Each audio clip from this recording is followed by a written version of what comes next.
Yeah, when I was like 20, there was like some 29-year-old woman that was older than me that blew me and then was just put a finger in my butt while blowing you. Yeah, it was a lot. It was like doing mushrooms, but sex. It was just like I don't know if I'm here yet. I can't know. Douglas, you ever have a finger in your butt? No, but I have had it. Goodness gracious. Oh my goodness. Let's check in with the Galactic Space King Kevin on this one. What's your sex life like, Galactic Space King? Rabbi. Yeah? I thought she was smart, but then I saw her toes were stuck together, so she didn't know too much. But she put those stuck together toes in my ass.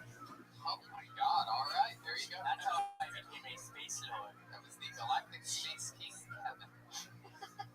They're some crazy ass characters, right? They are indeed.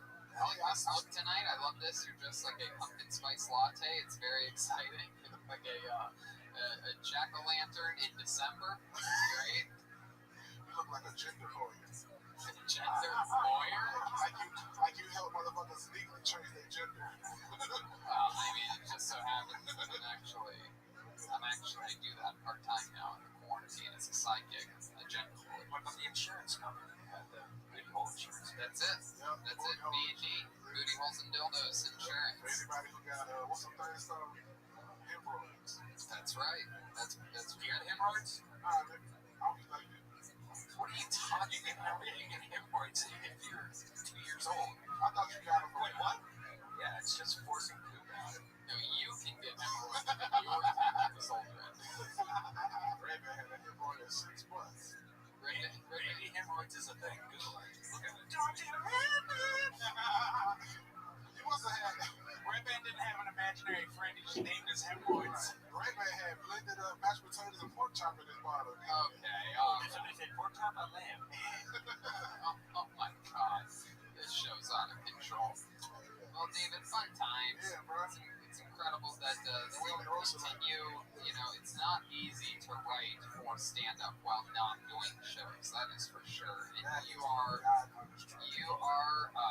doing your fucking absolute best. I can tell. It's very impressive and it's very cool that you're doing it. It's very hard to do your style. You know, Michael Lair is an improv guru trained for decades in Chicago at the hardest levels of having to be in different tough situations. This and that. William's style, very one-liner, very short, silly, goofy jokes, and your style is more true to, you know. My style is to pauses and laughter. Right, exactly. Real stand-up comedy.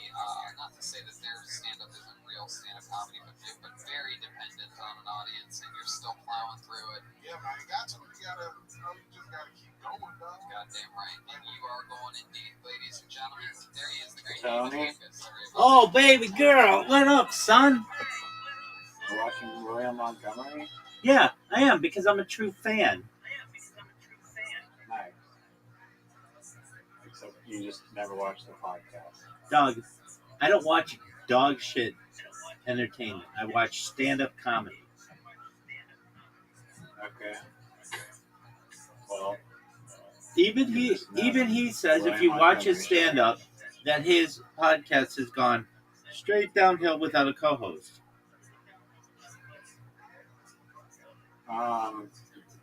Depending on the guests you have, it's kind of hit or miss. But, Yeah, exactly. All right, are we ready do for? you know John Mulaney? Yeah, I know John Mulaney. I mean, not personally. Yeah. My dad and my sister went to see him live recently. That is really good. That's My baller. dad in the car this morning said that he's very like theatrical and he's really good at changing his voice and doing expressions and mannerisms versus like a typical stand-up comedian where they're just kind of just talking to a microphone.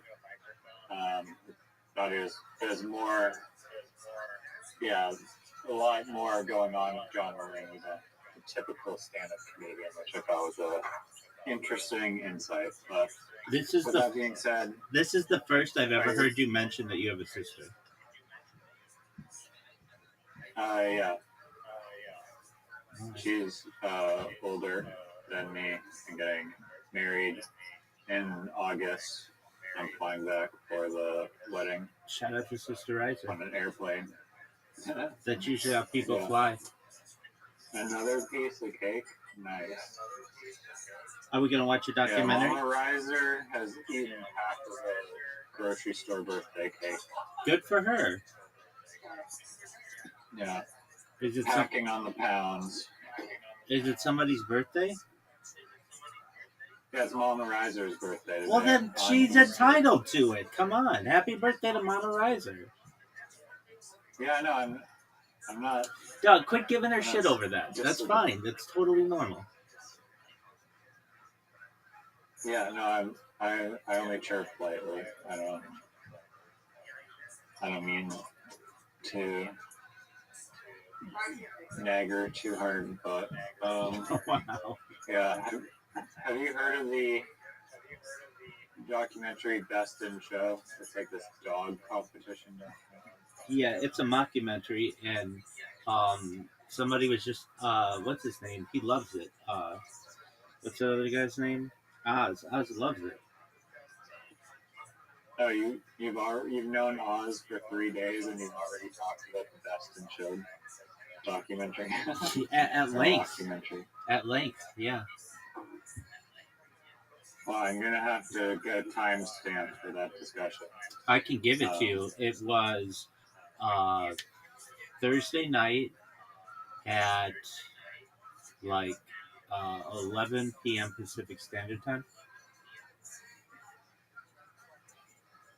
What day was that? Thursday, Sunday, Saturday, Friday. It was the night we watched. It was the night we watched the one on the Pet Cemetery. Okay. This recent Thursday then. Yeah, that was the night of Pet Cemetery. Because I went into how I think that just documentaries in general value a narrator, and he's like, well, what about Best in Show or something like that, and I'm like, that's a mockumentary. So it'll be April 2nd, I think. Okay. Saturday 4, Friday 3, Thursday 2. Okay. I mean, all right. Well, we have a documentary similar to the Best in Show, but it's about chicken breeders instead of dog breeders. I'm ready for it, big man. And, all right, buckle up.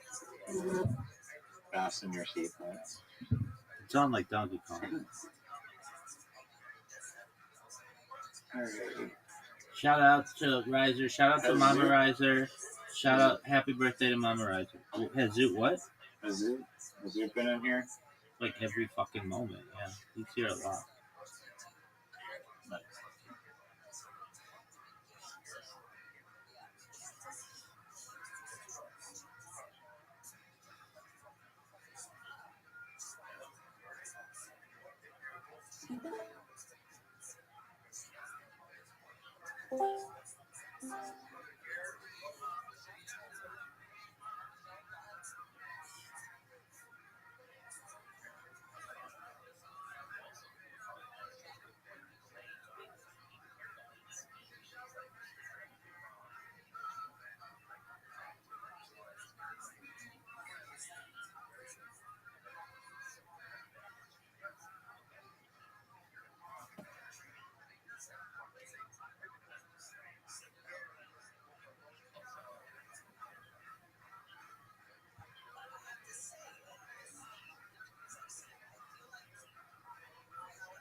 Is it possible to turn it up?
What a bug.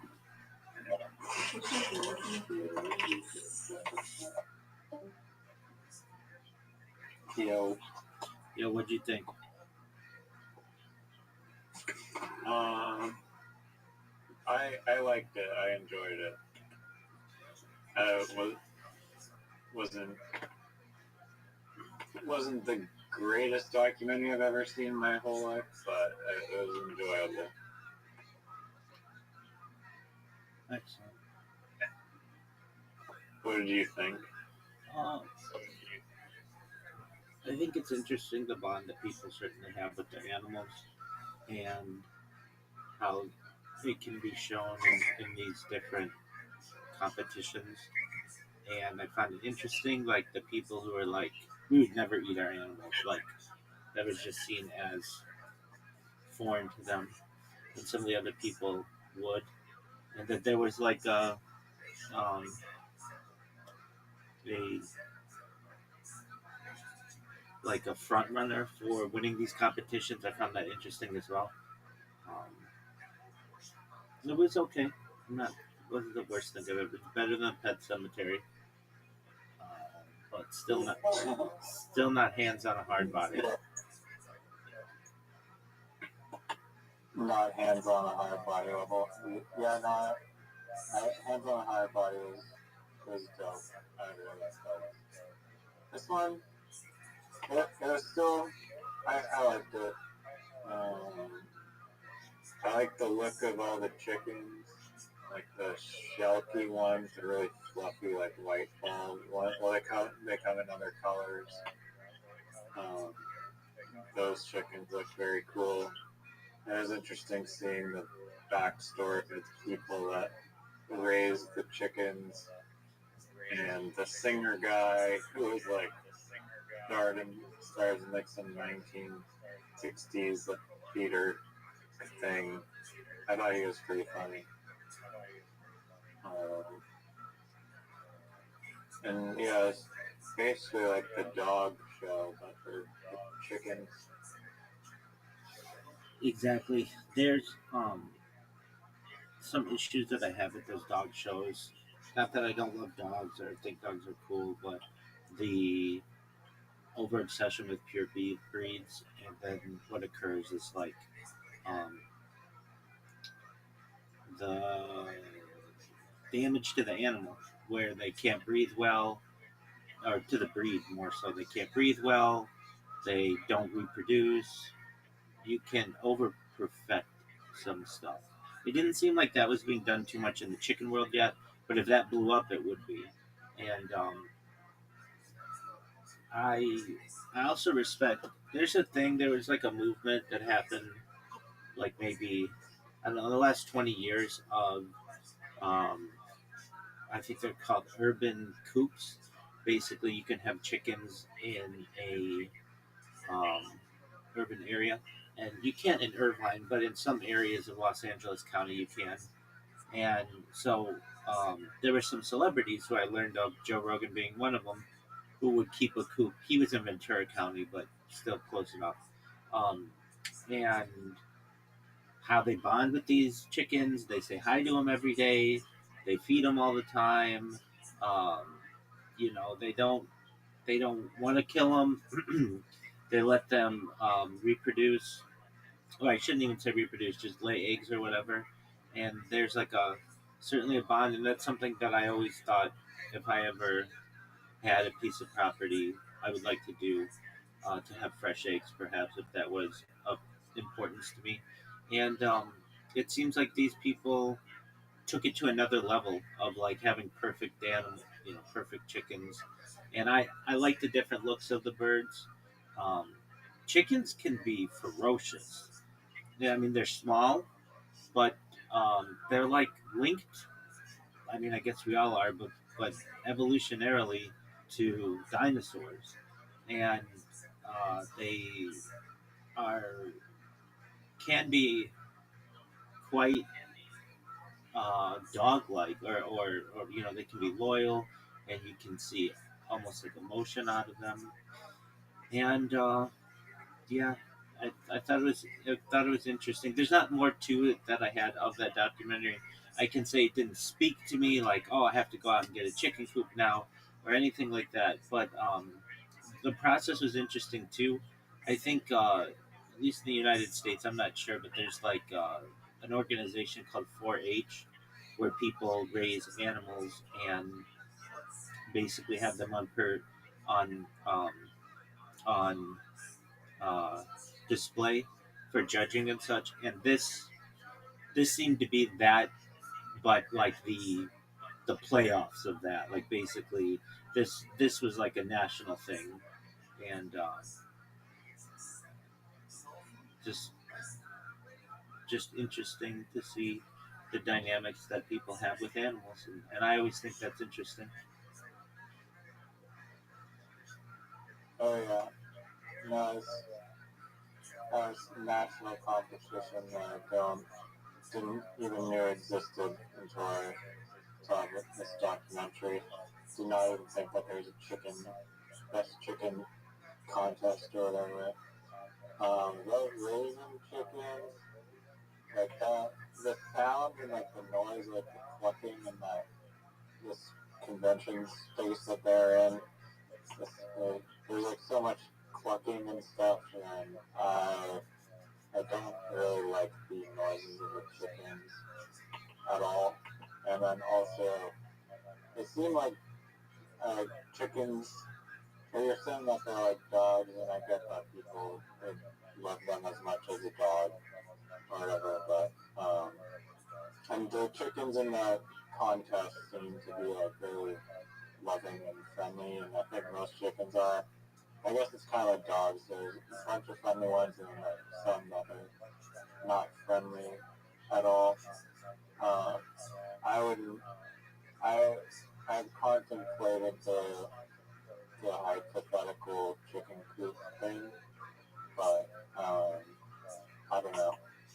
I think it would be like a decent amount of work that you have to give, and then you kind of, if you don't love chickens, I don't know. Maybe you love eggs so much that it's worth it. I know someone, like, I've been to their house and I've seen their chickens. She has like 25 chickens or something running around, and they take up a lot of space, and then she just has a surplus of eggs, and she sells the eggs and stuff. But I think you have to clean up food, and I don't like the fact that if you, like these people are talking about how they'd go into their house and they'd find like chickens just chilling on their couch and stuff, but I feel like you can't really train a chicken not to poop and stuff, so you have to put like a little chicken diaper, but I don't want my chicken running around my house and it's chicken diaper. It doesn't seem great for either party. But I agree. I think maybe it'd be fun to cuddle with, but I don't want to run around my roses. yeah, I don't want to cuddle with them either, to my knowledge. I think that there could be, and I don't know. I know people make chicken coops. That's been a thing for like hundreds of years, but they get so nasty that it's almost like it just seems to me like absolutely disgusting. That I would want to, instead of having to clean one of those out, just burn that thing when it's done, and then just buy another one. Or I mean, not burn one perhaps, but somehow have it. Uh, I don't want to have anything to do with that thing anymore. It just seems like it would get so nasty. So I was thinking, like, what if you created one using um, ecologically, environmentally friendly products? I think you could do this. What have I seen this with? Hemp. Um, so a major issue is like hemp, um, or major issues like with plastic waste, obviously, and they make hemp plastic bottles. Like you can make plastic out of other things than petroleum, and some organic materials included in that, and hemp is one of them. And the issue with these hemp plastic bottles is they work really well. They're just like a normal plastic bottle, and it's not a problem. It's what it's supposed to do. After I think 6 months or a year, the bottle starts to deteriorate purposefully, so that it basically goes back into the ecosystem. And so I was thinking, if you created a hemp plastic chicken coop that you could just buy on Amazon, set it up. Maybe you have to add the heat lights or heat lamps and things or whatever. Um, and you have like a piece of property. You just set this thing up every 6 months to a year, and basically the thing would just biodegrade on its own. And you have your chickens. I just want to get away from the cleaning of the chickens. That's disgusting to me. So you basically have your chickens who are they go in their biodegradable coop, and that thing is good for, like, let's say a year. You could get it to a year. Okay, and then after a year, you buy another one on Amazon. You could even have it just shipped to you with like on a schedule, and then you just have the chickens go to the new coop. They do their thing. The old coop just basically just biodegrades on your property. You don't have to burn it. You don't have to get rid of it. It just goes away after like 2 or 3 years, and then you just keep buying these coops, and then you never have to clean them out. What are your thoughts?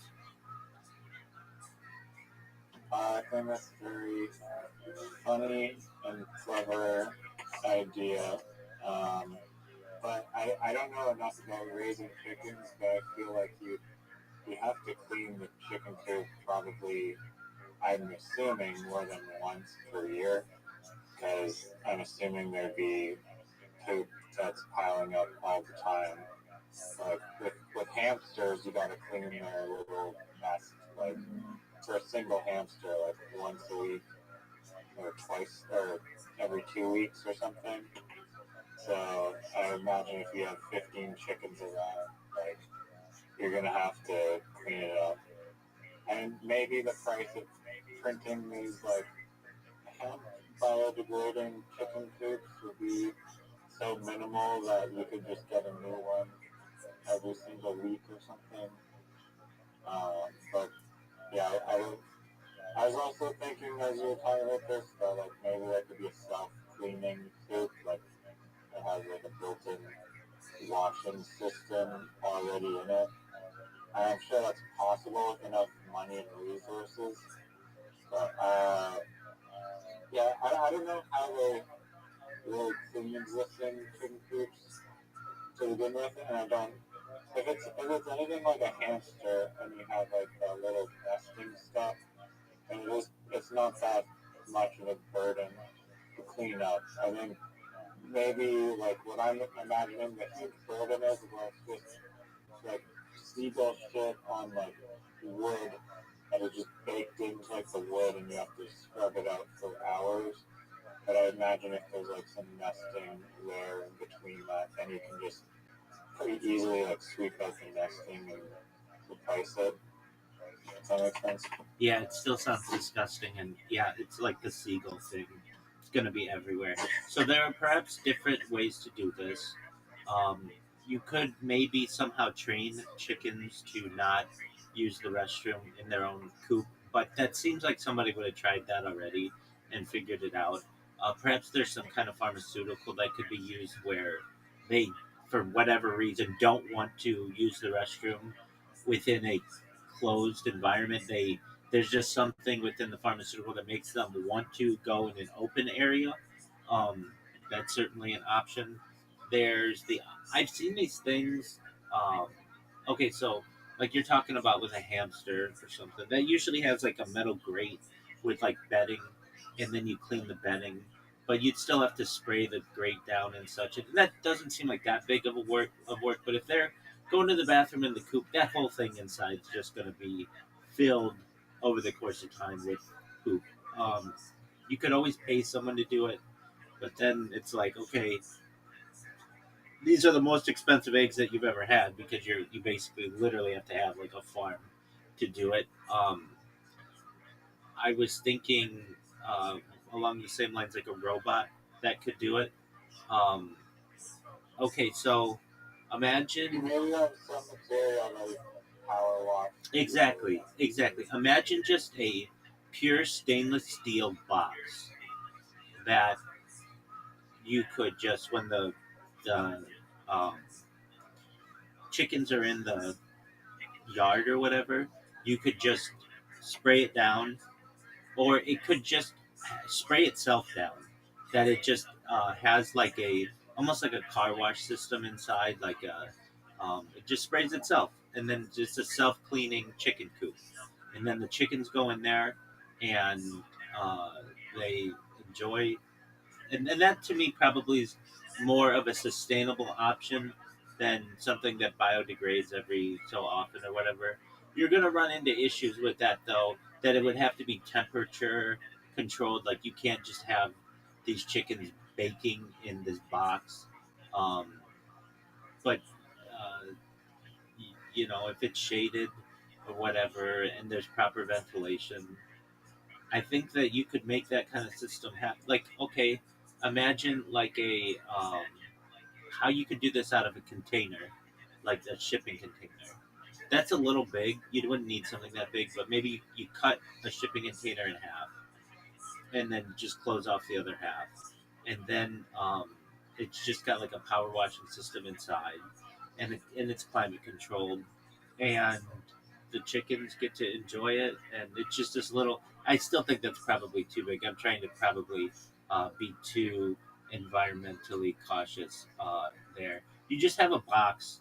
I think probably is the best way, depending on how many chickens you want. Usually people have like 12 or perhaps as many as 24 or whatever. Um, and then the box just like you could even get this thing to be fully, I think, fully automated, where every day the door of the box just opens up, and the chickens know when that happens. They go outside, they eat bugs and stuff in the yard or whatever, and then when they want, they can go back in.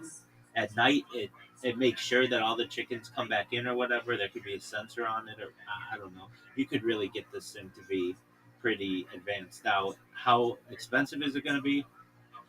I think you probably could make this box with some systems on it.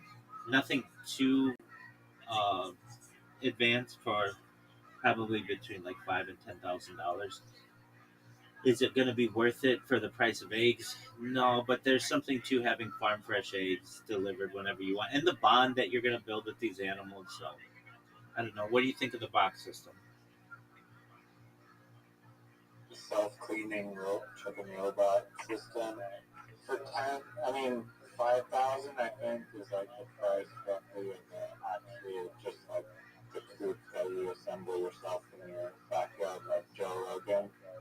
I think it'd be probably closer to 10,000 plus for like the auto cleaning one. That is my guess. I don't know enough about chicken coops and how much of a hassle it is to clean them currently. If people are just like taking the hamster route and then just sweeping out the bedding or something. Because if there's like that like fluffy like bedding stuff and they're not crapping on the wood floor directly, then I don't think it'd be too bad to clean it out. But I really have no idea how big of a problem it is really currently. But it does, even if it wasn't too much of a hassle, an automated system would be good, and maybe there'd be like into like hawks or something, like the male chicken would like sacrifice itself if like a hawk came.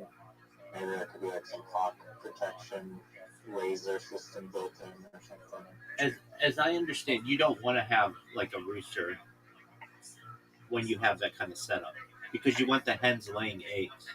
So you want the egg to be unfertilized. You only bring a cock around, a rooster around when you want more chickens, as I understand. Um, but yeah, Yeah, that makes sense. okay, so they have these restrooms now. They have them in some beach cities, at least in Southern California, but I think they first started in Europe, where every time you use the restroom, it just like shuts down a box and sprays it all out, and like basically sanitizes the restroom every single time it's used. And I'm thinking a system like that could work. Um, there are a I lot of. know they have these public restrooms installed that were self-cleaning. I believe either in like California or That's what I'm saying. Vancouver or something. And they're fully self-cleaning public restrooms, but they went out of commission, I believe, because they're really expensive to maintain or something, or the technology. There's just some problem with it that is like they didn't continue using it for some reason. Well, There was a thing at some point that they've experimented with. they've installed them in some beach cities in Southern California. I know that. The issue that we encounter, people living in them, or like they're supposed to have alarms on them and have people eventually have to leave or whatever. They play music and then there's an alarm. Um, but what we're talking about is just basically the making this type of system hygienic, and um, I don't understand why you couldn't connect a hose to a box and a metal box and have that box have a little motor on it that has like heat lamp and like perhaps some type of like ventilation, and then just have it once a day. It can't turn on if the bird is inside, and it's almost like, and like I'm sure you could make it so that it's got cameras in there, so that you can see what's going on inside. Um, I know adding all this technology increases the price, but I'm thinking you could get this at $10,000, and that seems reasonable to me.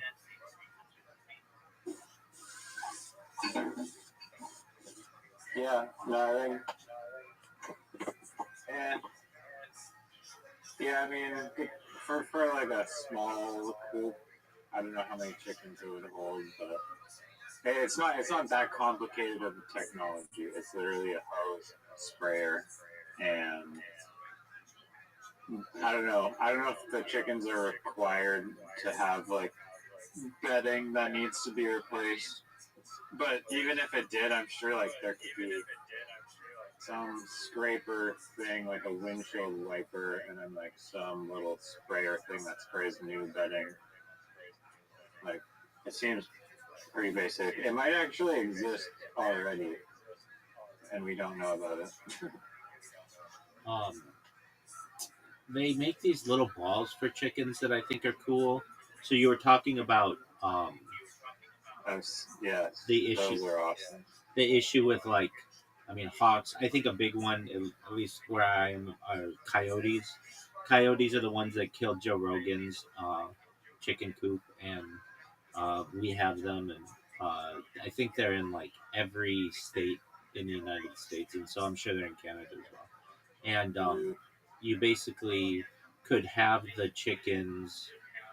You could ensure that they're in some kind of ball, even if you have to put them in there, so that they're protected. The thing is, you might have to clean out the balls, but that's okay. That seems like it could be a small enough job that wouldn't even No, necessarily. those balls are made of like wire, like metal wires, though. So if you're in like the sun, then maybe it gets baked into like the wire, and then since it's like metal wire spheres, it's like you have to scrub them down. But maybe you could power wash them off easily with enough Yeah, pressure. I think so. I think so. I'm in agreement there. But that would protect them when they're in the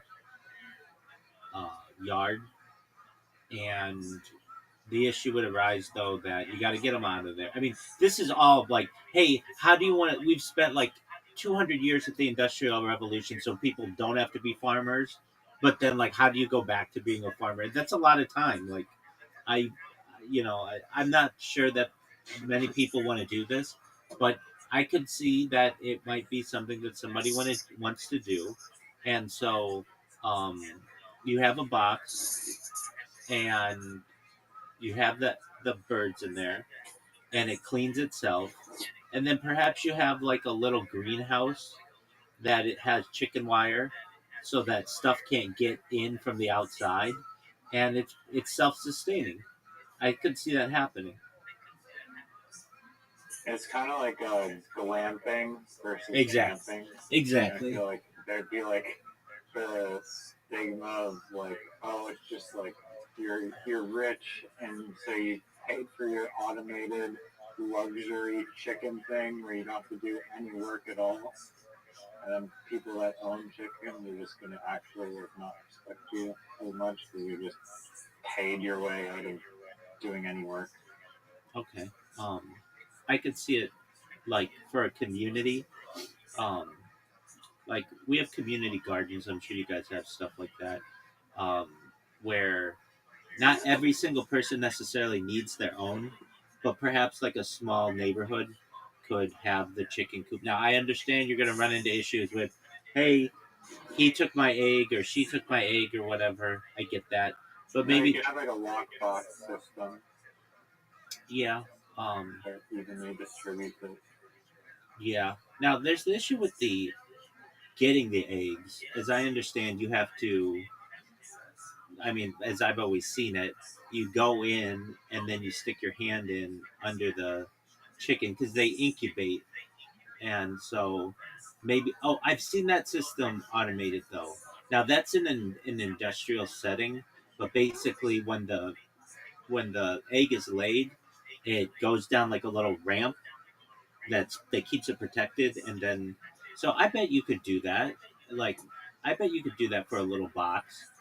Just have little sitting quarters for each of the animals. They're all perhaps stainless steel or maybe really hard plastic that could take uh, a really intense cleaning. And then when the chicken lays the egg, it comes down some type of ramp, and then each person or each household gets like has their like section of free eggs. Direct pneumatic tubes connected to each house. Well, you know that's what I think is the future of delivery. Oh yeah. I wonder, like in the movie Elf, when he goes down in the mailroom and there's like pneumatic tubes there, and they're just like suction sending every parcel. Is that actually real? You think in those mailrooms? Is that how they work? I mean, I used it in a bank, and we would send things that weren't just paper. We would send a pen, IDs. So long as it's not that heavy, yeah. And the bigger the machine, the bigger the tube, and more force, you could send anything theoretically. They have one in the bank. Like every bank in the United States has had one for 40 years.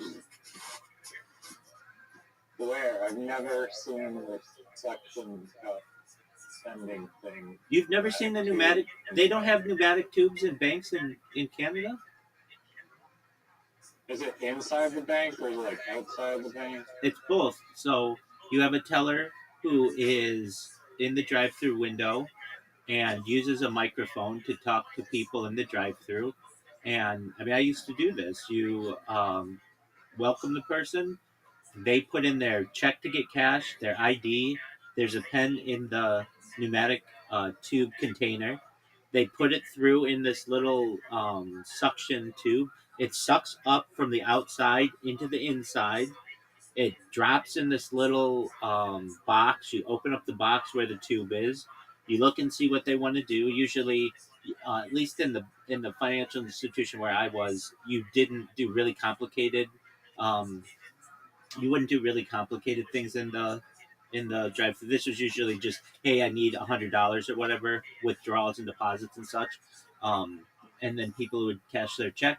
You would put the money in an envelope, maybe with an invoice or a receipt, just depending whatever it was going to be. And then they would sometimes have to sign it. And then you send them the money, and we had a thing that if somebody drove away with the pneumatic tube container, um, they would get they get it would be charged in their account. They would get charged, I think, like $50 or something. But they usually always brought them back because we needed those things, and we had extra ones in case anybody took them. But yeah, this has been like a thing my whole life. Do you work for the bank? Yeah.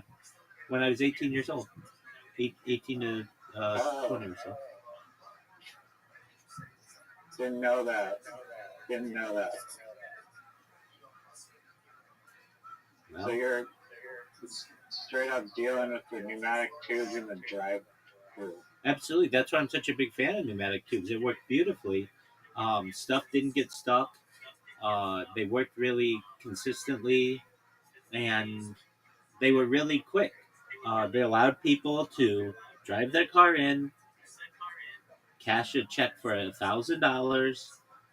All they had to do is put their ID in, and even today they don't even have to do their ID. Um, and then it just sucks through. It's a little loud, but nothing super loud. Like it might sound like for like maybe 5 seconds, it sounds like a vacuum, and not even a super loud vacuum, but it just sucks through. The thing comes down, boom. You open it up, and then do whatever they need. I mean, this is not a thing in Canada. You don't have pneumatic tubes in your financial institutions in the drive-through. Uh, no, I've only been to a handful of bank drive-throughs. It's kind of a strange thing, the bank drive-through, because here they're basically just ATMs that you drive your car right next to. There's no pneumatic tubes in the ones that I've seen. Yeah, They might exist somewhere, but yeah, that's a good point. with yours, it seems like why wouldn't you just go inside and if you needed to send your ID and stuff, like don't you have to tell the banking person what you even want done? Yep. Like in the first place. Yep, there's a microphone, and Okay. there's a camera, and it's just about speed. Hey, I don't want to have to go and wait in line inside the bank. I might have to wait a little while. The drive-through is open. I don't have to get out of my car. Um, the United States is very car centric, and Southern California in particular. You don't see these as much anymore because they have invented that ATM that will cash checks for you. So this is basically, in many ways, um, made this type of necessity obsolete. But I still see it, uh, and it's still a thing. So Damn. I wish I could. There's more pneumatic tubes to interact with in society. I agree with you. It was really fun. So at least the drive-throughs that I would run, I didn't so much like to do the drive-through. There were some tellers who absolutely loved it. I didn't. I like to be with the people. But those type of transactions were a lot of times much more complicated. But that's okay. Um, the the the drive-through was always seen as a place where fraud could happen easier because people were in their car. They could kind of try to keep their face covered and things. But we didn't really run into it all that much. Anyway, um, there were like 3 or 4 lanes, depending on the branch. Uh, the one closest to the glass window, uh, many times did not even have a pneumatic tube. It was just literally like a drawer that you could pass things in between the building and the outside. Then there was a second lane that had the pneumatic tube, a third lane that had the pneumatic tube, and then a fourth lane that usually was an ATM or something. And yeah, that was extremely common. And people would be, it was hilarious to me sometimes.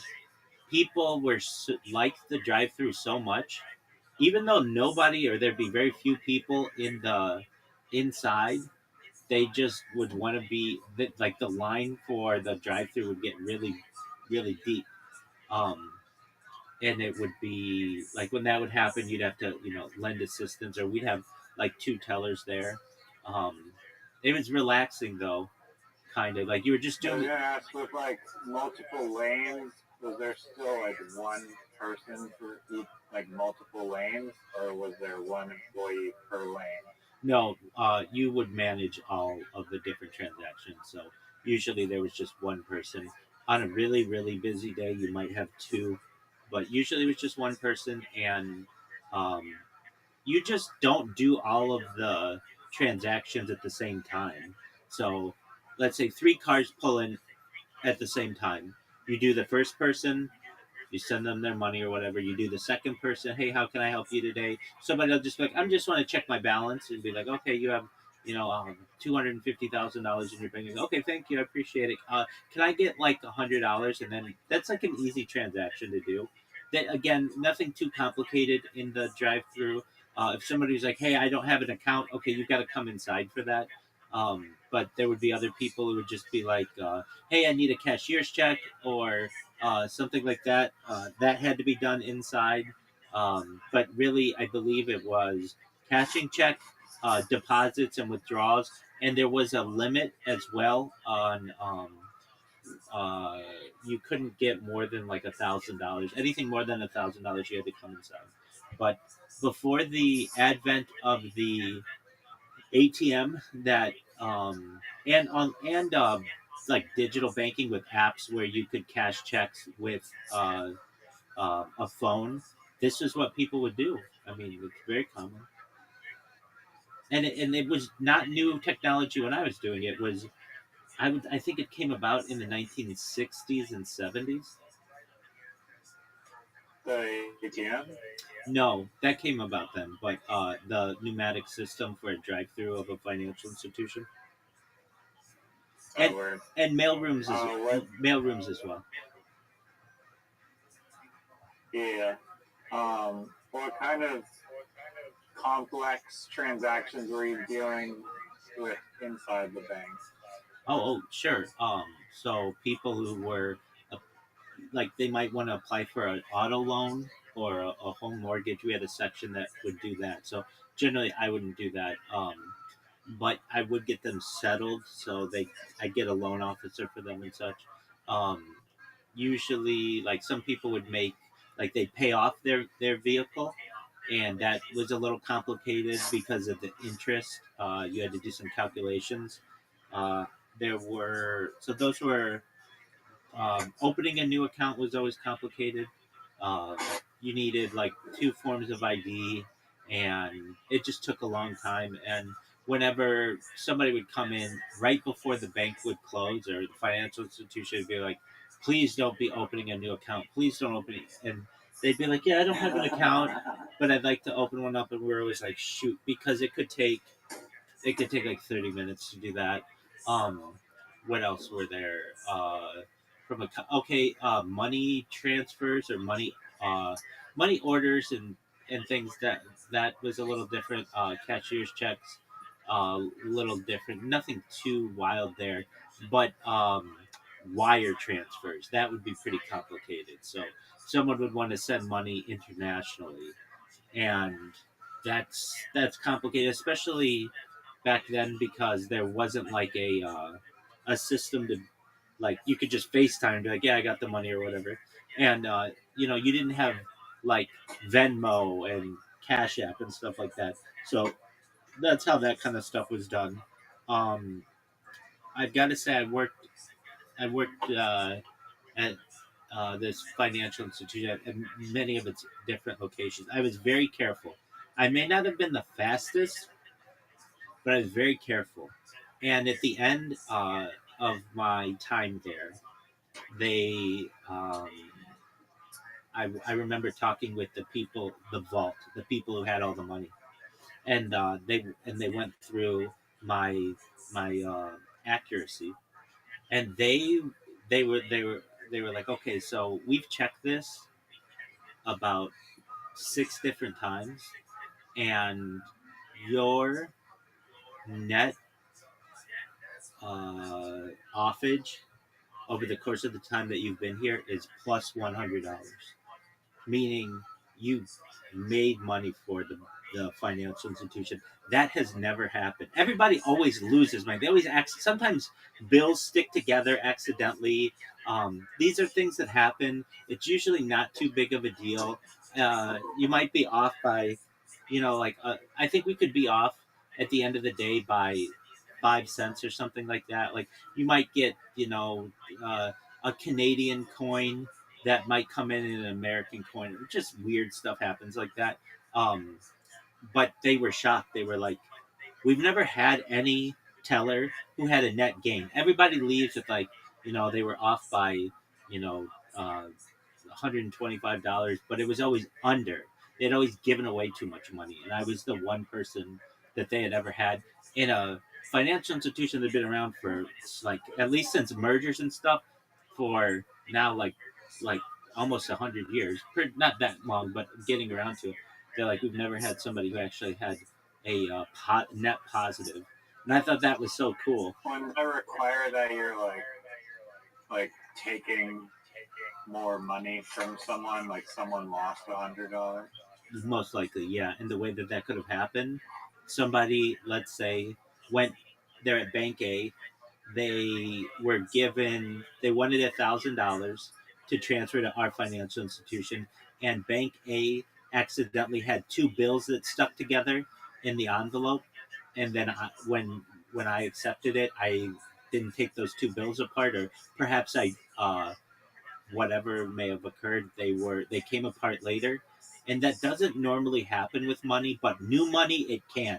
That's why with new money you've got to be like careful about it, and like really like we had like little wax like so that our hands could stay a little sticky, um, and yeah, I mean that's exactly right. Like I took too much money, and again they were like it's on the mark exactly $100 plus. So whenever I've talked to big bankers since then, they're like, well, if you ever want to work for our bank, you certainly can. We never have tellers who actually have a net positive offage. It's never they like it's like no one's ever heard of this.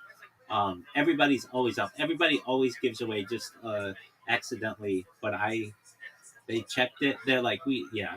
Now, again, I wasn't the fastest, but I was accurate. Now, we'd always have people who were like, it's different today because of everything's digital and how far easier it is to make transactions.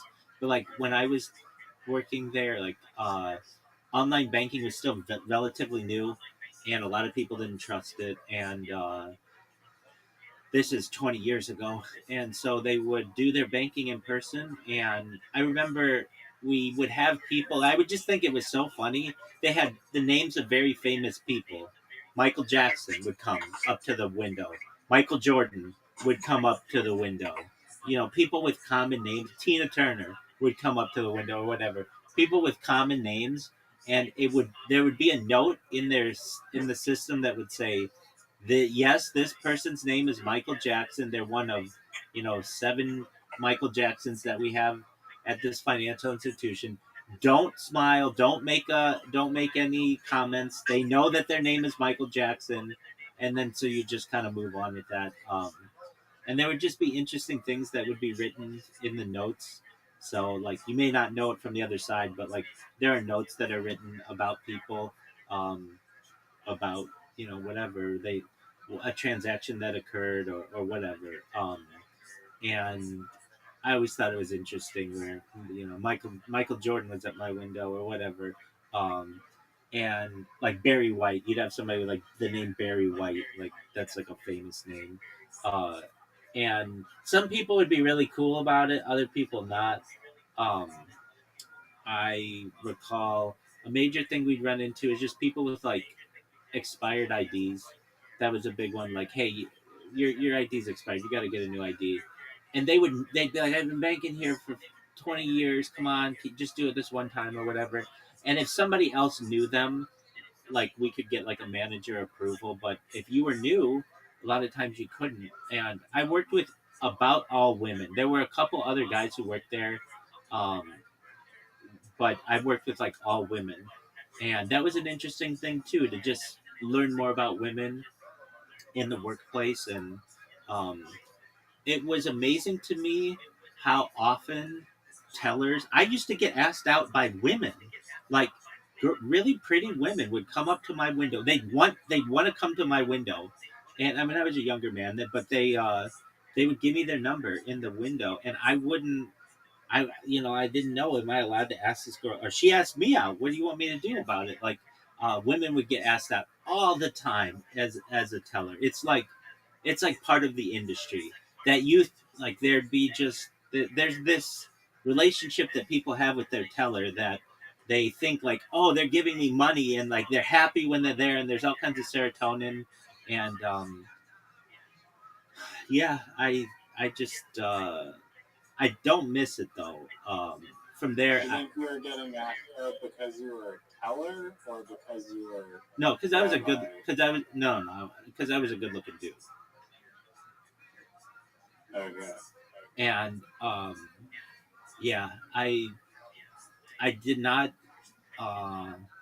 It was stressful though, especially for an 18-year-old or 19-year-old or 20-year-old. It was a very stressful job, and it was from there I would go and get internships and things like that. But yeah, that was my first. Um, well, I worked at a country club before then, but as a very young person. But that was my first like adult job, and it made me. I value that job perhaps more than I valued some of my other positions because it taught me how banking works. It taught me how transactions work. We had buttons that we could press if anyone was going to rob us.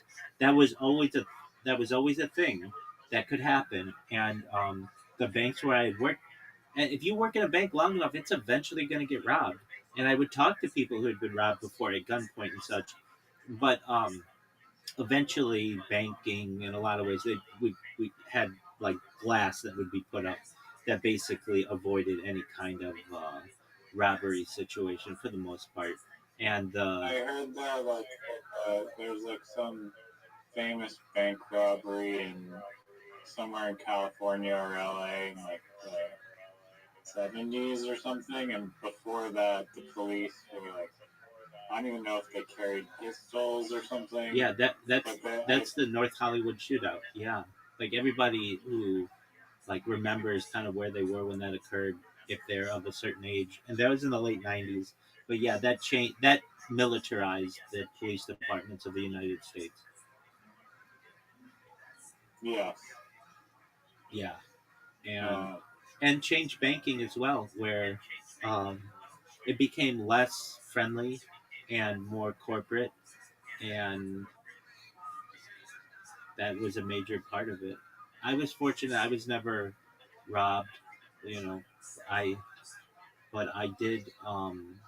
I You never knew what could happen, and some little old lady could come up to you and pull something on you. We had die packs as well. I mean, we had a lot of different tools to be able to combat robbery. So basically, you had your drawer, and there was your tell is what it's called, and there's a certain amount of money that you have in it, and you're not allowed or you're not supposed to have too much money in it. If it was a really really busy day, you might have something like I don't know, six, seven, eight, $9,000 in it.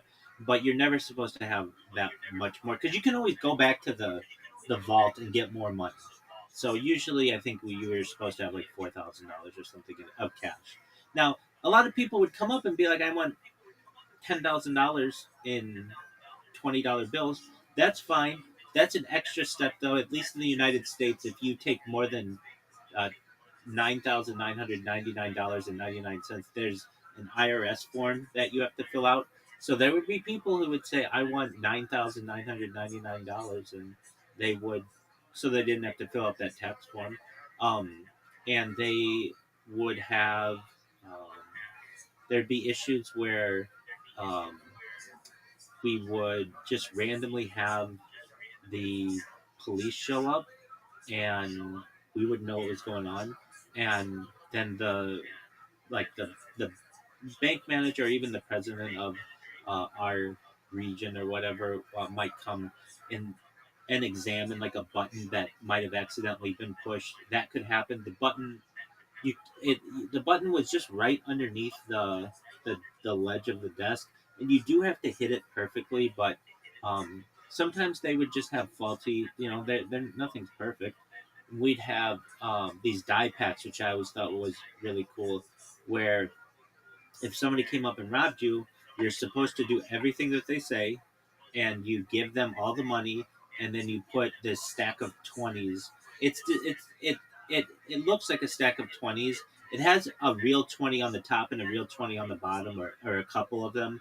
But then inside is a die pack, and then once they pass the doors, there's a trigger on it that will shoot die everywhere and basically destroy all the money that they have, and then it also marks them as the person who stole the money, um, or robbed the Can bank. that like piss them off more though if they're like, don't give me die packs, I have a gun, and then you give them die packs? Yeah, but a lot of times Because it's pretty like well known, isn't it? I mean, 20 years ago it wasn't as well known. 25 years ago or so, um, it was more. The world was different too. And what are they going to do to you? You're behind bulletproof glass. Like what, it, what is, how are they going to stop you? Um, and like that was more outdated technology, I would say too. There were trackers that could be put in. Um, we would get like from like uh, the armored truck when we get the money for the bank or the financial institution. There'd be like this big. It's amazing, like $1 million in like a cube, and you'd sign for it, and they like one you would sign for it, and the armored truck driver would sign for it, and then you would take it to the vault, and it was just like anything else. But it's like, and I anyone who works in a bank, if you're ever watching this on any of my other streams, you know that you've always been tempted to be like, wow, what would happen if I just walked away with this right now? For those of you who aren't multimillionaires, but you just do what's right. You just take it to the vault, of course, and then they count it. It's in like a sealed, um, it's like a sealed block, depending on how much money they need, and yeah. One thing that I learned there that I'd never seen before, which isn't a real big deal, but the time, like we had uh, so they used a different kind of time that I think might be valuable in the future. I've never, it's not used anywhere else, but hold on, let me look it up. Yo, dog, what's that type of time that works on 100 system, not on the 60-minute system?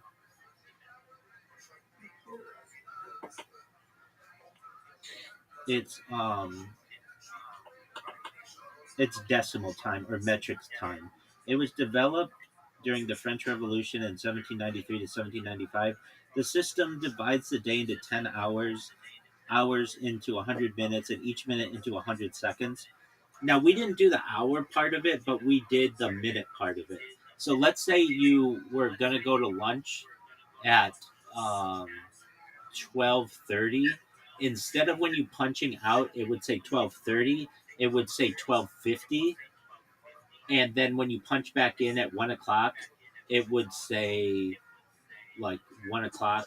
Not well, I guess that one wouldn't be different. Okay, so like a quarter after the hour would be 25, which is like 1/4 of 100. Half 30 minutes uh, past the hour would be 50. 45 minutes past the hour would be 75. And I thought it was a really interesting way to keep time. That I had never really seen anywhere else, and still haven't used that type of system. But I've got to say the software that we used was to me extremely old, but extremely well built. It was like it was really efficient software. it it would have it wouldn't go down really. They would do updates and stuff, but occasionally we would have like a massive power outage somewhere, and we would still do business, which I always thought was interesting. You would think that like, oh, the bank doesn't have power, they don't have to do business anymore. Now, what we would do, we would only cash checks. You couldn't, and we would take deposits. Those are the two things we would do because we couldn't check someone's balance to see what they had in the bank account. But that only happened a couple of times. It was not common, and yeah, if you've ever not had the So opportunity. back to the time thing. Yeah. Why did they use that special time, and why is it good for the future? Yeah. So it's a very it's good to keep systems consistent. So like Canada uses some metric, but also some imperial. The United States generally uses imperial with some metric. There are only three countries, I believe, that use the imperial system fully. Uh, that's the United States, the United Kingdom, and Burma or Myanmar. It's just very strange that we do that. Everybody else is on the metric system, and it doesn't matter what the system entails, so long as it keeps a consistent base is important. So the metric system keeps base 10, which is great. The imperial system is complicated and uh, can be inconsistent at times. So the reason why the financial institution kept the uh, base 10 for hours is it makes it a lot easier to um, calculate people's how many hours someone worked, um, because you're not calculating on a system of 60. It's out of 100. So like if you're like, how do I recall, it would be like, let's say you worked 8 hours plus a little bit. You worked 8 hours and uh, 15 minutes. Well, under the imperial system, then you have to figure out 15 into 60.2, that's 0.25, and then whatever their hourly rate is. When the decimal time already did that for you, you knew that it was 0.25 extra, and then it's just 0.25 whatever the person would get paid. So it removed one step, and I think that's why they did it. We still have to convert the decimal 10 or 100-minute into the 60-minute hours. No, the regardless. time clock already did that. What? The time clock already did that. Yeah, but to calculate someone's payout, if you're just measuring all of a sudden in 100-minute hours, like one 100-minute hour isn't the same pay as one 60-minute hour. No, that's not. It's not 100 minutes. It's 1/100th of an hour.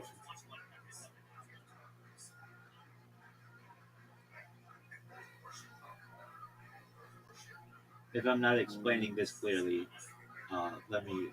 What is 1/100th of an hour? Like 0.6 minutes. No, but what unit? Uh,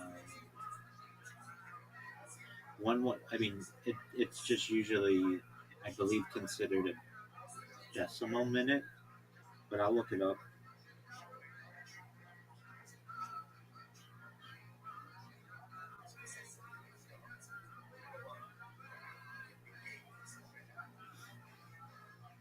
My bad. I thought I was going by 100-minute No, hours. no, So 60 minutes. it doesn't. And let me get a better summarization. Why would a bank or financial institution use decimal time for people's pay stubs or their pay rate? What's the advantage of it? And also, what do you call a decimal minute or whatever?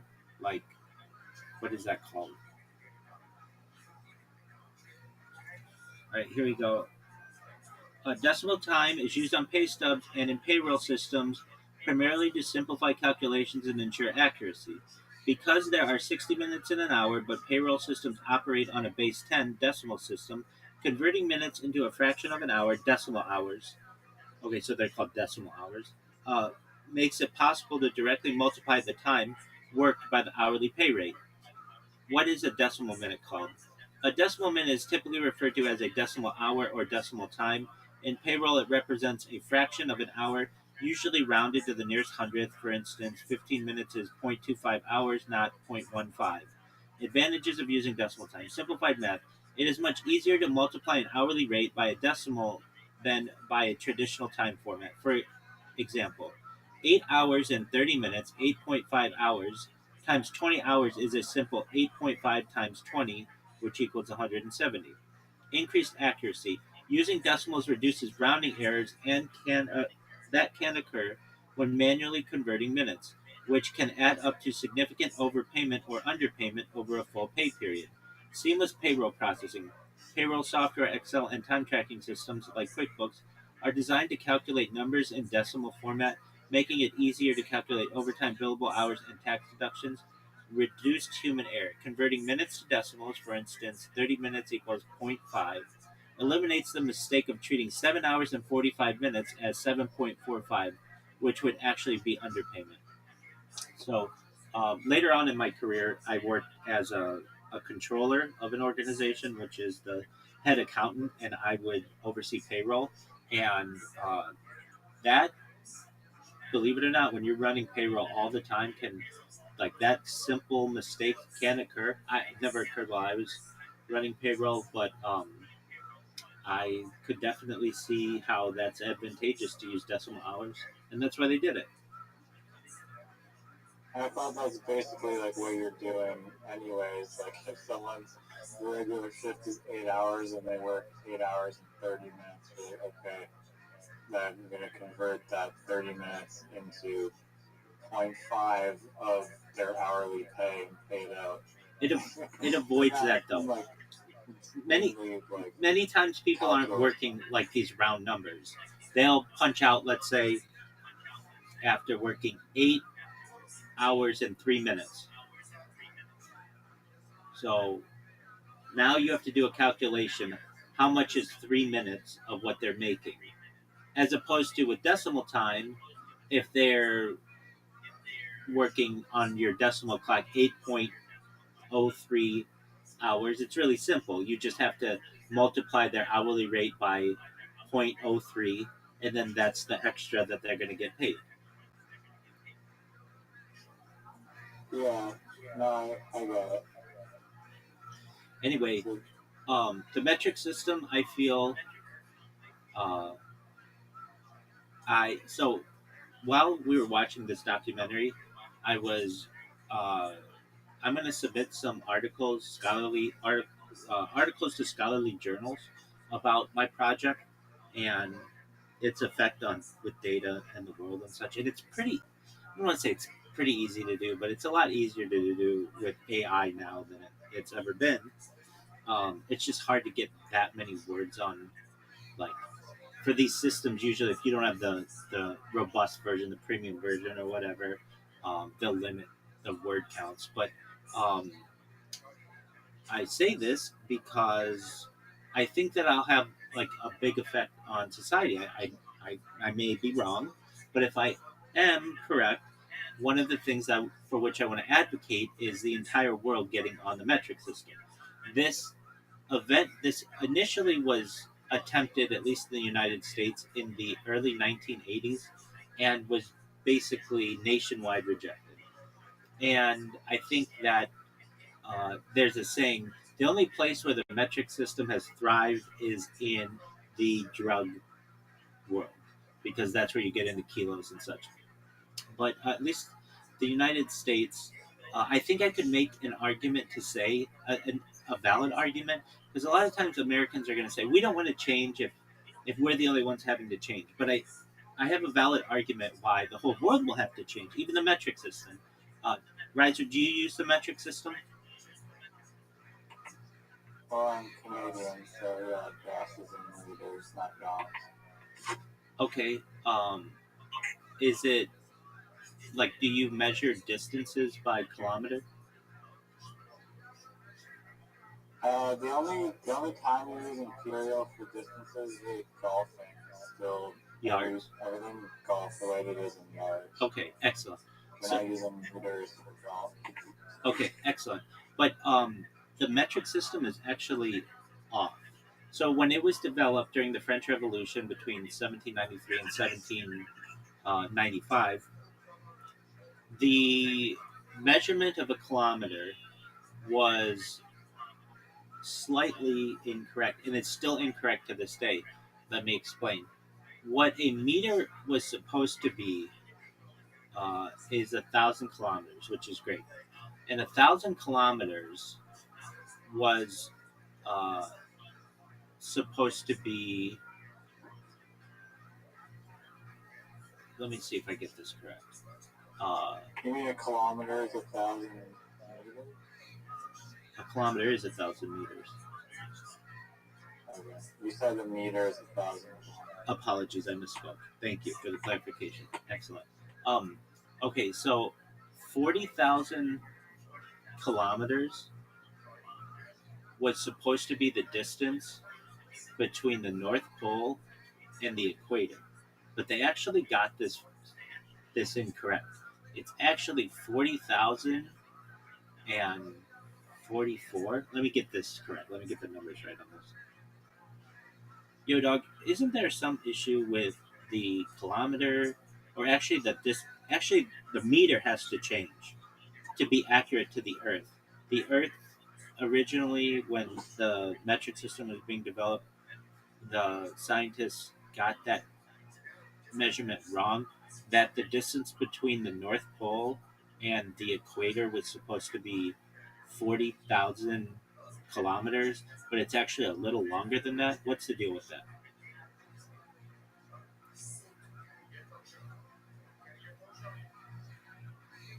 You're spot on. The original measurement was definitely off. The French scientists who dreamed up the metric system in the 1790s intended the meter to be exactly 1/10 millionth of the distance from the North Pole to the equator. Based on that math, the distance from the pole to the equator should be exactly 10,000 kilometers, making the Earth's total polar circumference exactly 40,000 kilometers. However, the scientists Pierre Méchain and Jean-Baptiste Delambre made some errors during their 7-year study. The nature of the error. The calculation flaw. The surveyors didn't fully account for the Earth's oblate spheroid shape, meaning the Earth is slightly flattened at the poles and bulges at the equator. The secret mistake. One of the astronomers, Pierre Méchain, actually discovered an inconsistency in his data, but reportedly concealed it out of fear it would undermine the new system. The discrepancy. Because of these errors, the standard meter bar they created was about zero point 0.2 millimeters too short. This tiny error adds up over the scale of the planet. The actual distance from the pole to the equator is about 10,002 kilometers. Why we didn't fix it? Even after the error was discovered, the world didn't change the length of the meter. It had adjusted. If we had adjusted it to be accurate to the Earth's size, every existing ruler, machine tool, and land record would have become obsolete. Indeed, the International Bureau of Weights and Measures (BIPM) decided to keep the length of the physical bar as the standard. To ensure it never changes again, the meter is now defined by a universal constant, the speed of light. 1 meter is officially the distance light travels in a vacuum in exactly 1,2999,792,458 of a second. Key differences in the Earth measurement. Key differences in Earth measurements. Pole to equator is supposed to be 10,000 kilometers. It's actually about 10,002 kilometers. Pole circumference is supposed to be 40,000 kilometers. Is actually 40,008 kilometers. And the equatorial circumference is didn't have an original metric goal, but is the modern scientific reality is it's about 40,075 kilometers. Okay, so with that being said, um, this has a huge effect, not so much for Earth, but when you travel really far distances, and you know I'm a futurist and into all of that, that this the the measurement of a kilometer has to be exact. And I know that we do it with the speed of light now, but even still, we want to make sure that we double check that figure because we could have been off like with the previous meter. And here on Earth, um, there's no reason to say that we shouldn't use the correct meter for anything created after whenever people find out about this or it becomes common logic. Why use the old system that's technically wrong? So Americans will be inspired by that because they'll be like, okay, so everybody's wrong. Yeah. So let's all move to a new system. And this new system will be whatever you want to consider what the current international version is, which is used primarily still today. And then the way that I would get Americans to get on board with the metric system, which hadn't really been discussed that much, and it's the big issue, is the roadway system. Instead of saying it's 100 miles to Vancouver, it will say it is 100 miles to Vancouver or 160 kilometers. Right below it, it just needs to be on stickers for a generation of people, so that older people see that it's 100 miles away, younger people see that it's 160 kilometers away, and then eventually the old people will die off or learn the new system, and then everybody will get in line within the generation. And then also, especially in major cities, to have a celebration of the kilometer where you have, like, I've always imagined it to be on one of our beaches in Southern California where people could go and see the difference between a mile and a kilometer in real time and walk it and recognize that, okay, this is the system that we're going to be adopting. Um, these types of movements have happened in the past. The recycling movement at one time was rejected by people in the Western world has now been embraced. And it's just about education. So, and then perhaps someday we may actually move toward a decimal time system. I'm not saying that I would advocate doing it all at the same time, no pun intended, but eventually I'd like to see decimal time being used globally. It's a simpler system, and things would have to change, but I have a lot of big plans. I want to eradicate the time zone system. I want to eradicate um, uh, daylight savings time. Like there are some aspects of the world that I'd like to change. The government of BC has announced that they're no longer doing the daylight savings time thing. Excellent. Apparently, Saskatchewan or like Manitoba or some prairie, one of those prairie provinces, they never did it to begin with, despite the whole daylight savings thing being meant for farmers. Yeah, I've never believed that. Before I'm going to sleep, to spend late here thanks to daylight savings time is, do you think that books will become extinct?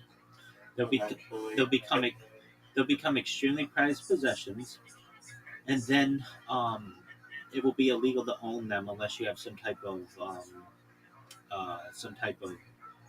license or like a library or something. And even libraries will be removed. Have you ever heard of the book Fahrenheit 451? I have heard of it. That's the temperature. That's the temperature at which paper burns, and it's about that eradication of that system. The eradication of bugs themselves. To some extent, let me find out more about it. Hold on. Yo, what's the deal with Fahrenheit 451? Isn't that the temperature at which paper burns? And like, what's that book about? Give me a summary, please.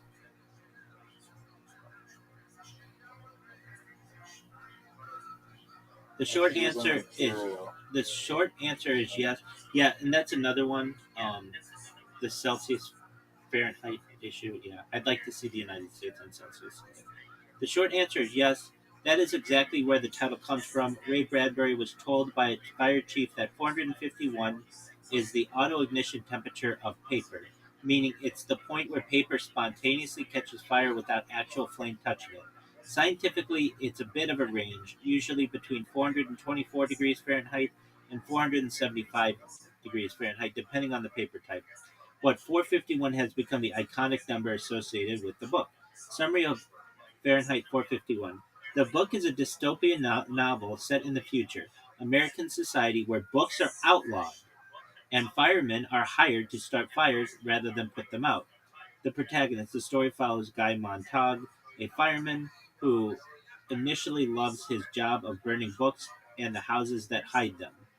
The awakening Montag's worldview is shaken after he meets an eccentric teenage neighbor named Clarice, who asks him if he's actually happy. This combined with seeing a woman to be burned alive, this combined with seeing a woman choose to be burned alive with her books rather than give them up makes him realize that society has traded deep thought for shallow, mindless entertainment. The conflict. Montag begins stealing and hiding books, eventually seeking help from an old professor named Faber. He is hunted by a terrifying eight-legged mechanical hound and his boss, Captain Beatty, who actually knows a lot about literature but uses the knowledge to justify why it should be destroyed. The ending: after being forced to burn his own house, Montag kills Betty and escapes the city. He joins a group of book people, exiles who have each memorized a specific book to keep its contents alive for a future generation. Why it matters. Bradbury wasn't just writing about government censorship. He was warning about a world where people choose to stop reading because they are distracted by giant TV walls, which he called parlor walls, and tiny earbuds, which he called seashells. So, uh, not specifically because of this, but for other reasons, it caused me years ago to start preserving books. So I would go and buy. People would give them away too, but so I have like the Encyclopedia Britannica, I have the Encyclopedia Americana, I have this Encyclopedia Judaica, which normally I wouldn't want like physical copies of, but I knew that there was evidence of historical revision, and I felt the first thing people would go after are encyclopedias. So I've actually, in my small collection, have huge amounts of books. Interesting. I mean, what other books are in your collection? Generally religious books. So just from rabbis who I know. So stories are like A Voice in the Vineyard. Uh, it's one called Shafra Ari, basically the Guide to the Perplexed of Nachmanides, the um, Shari Torah, the Mishnah Torah, which are like explanations of the Torah. Well, I have Talmud as well, which is 2,711 folios. I have something called the Sensino Talmud, which is very big. It's so when it's laid out, it's bigger than my arms. Um, and what else do I have? Just like I have a lot of law books as well. So law registers, Westlaw, cataloging, and for someone who really embraces the digital world as I have a very large book collection. Um, do you think that, well, I've probably read 99% of my reading material or more on the internet. So how rapidly do you think the book market will decline? Do you think that people are going to be writing a lot less books in the future? And do you think that just screens will just take over? And also, do you think that reading like content on the internet typically, unless it's like an ebook, is like much shorter than an actual book? And do you think that there's like a significant like difference between consuming more short form literature versus the long form literature of an actual 400-page book? Okay, I heard you. Can you repeat that though? Yeah, so one was just on how rapidly books will go in decline and how the future of books will look like, if any. And then the last part was on how significant a difference is it from like a human development perspective for like brain health on reading like articles or more short form literature versus long form literature being like an actual book, because most of the material on the internet, unless it's an ebook, is going to be much shorter in length than an actual full-on book. Okay. Um, let's do this one question at a time. I hear what you're saying. Uh, so the first question I might need more assistance with because I was trying to pick up the second part more. Okay, so are you asking? Do you think we perceive more information from physical books than ebooks? Um, no, it's not really the question. There's more. The second question was more of most of the material reading on the internet is like articles that are much shorter than an actual novel that's like hundreds of pages. Right. And what difference do you think reading that more short form content has on your brain's I development understand. versus It kills reading longer form? it kills your attention span. So people make demands that things be shorter, more catchy. Um, it destroys a lot of creativity. Um, I wrote a journalistic paper this weekend um, I that wrote a short form piece of content. no, it's like 8,000 pages, and it's what I was doing. It's excellent. I published it. You can look at it. It's rabbirothschild.medium.com. It's excellent, and I've submitted it to journals. It's so solid. But anyway, one of the things that I cite within this paper is the rise of digital data. There's like I cited in 2002, um, digital data overtook analog data in terms of what humanity is storing. And by 2012, that number had increased to 94%. And now, today in 2026, while I didn't have a paper to cite because the year generally is only a quarter of the way over, we're at 99%, and like more than that.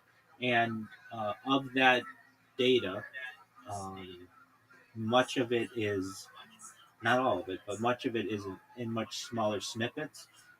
And like what you're talking about, people don't have the attention spans to read an academic journal.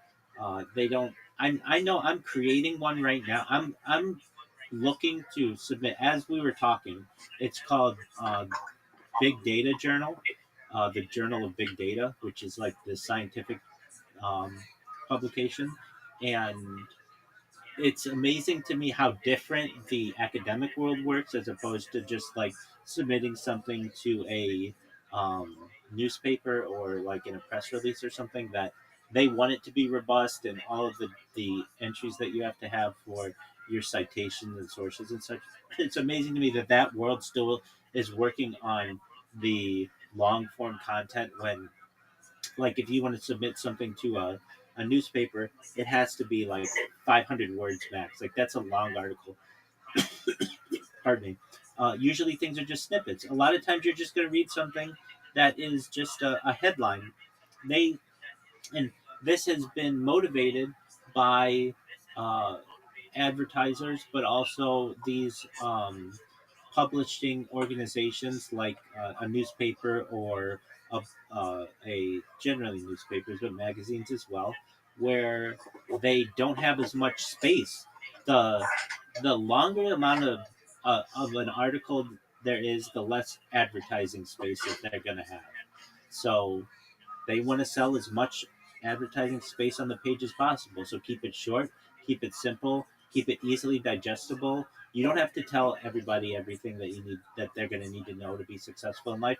Just get to the point. And that system, uh, I would say, has majorly affected the length of things. Like when before, you would have the freedom to be able to publish a novel or a book or whatever, and it could be as long as you want it to be, and so long as it was well written and edited well and had a story that you could sell to a publisher, you would get it sold. Today, many times a publisher is going to say, "We're not going to publish this because it's just too long.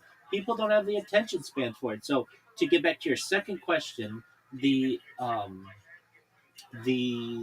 move to the digital world has, in my opinion, destroyed a lot of attention spans. I know, um, and I've had discussions with rabbinical colleagues on this, that uh, I have had to memorize. Uh, one time I was at a Shabbat with some rabbinical colleagues, and I was explaining to them one of the things that I had to do to become a Freemason. There were like two routes that you could go. There was the older traditional route where you memorize a lot of text, and very few people do that anymore. It's really kind of unheard of. And then there's the more modern route where you still have to memorize a lot of text, but it's not nearly as much.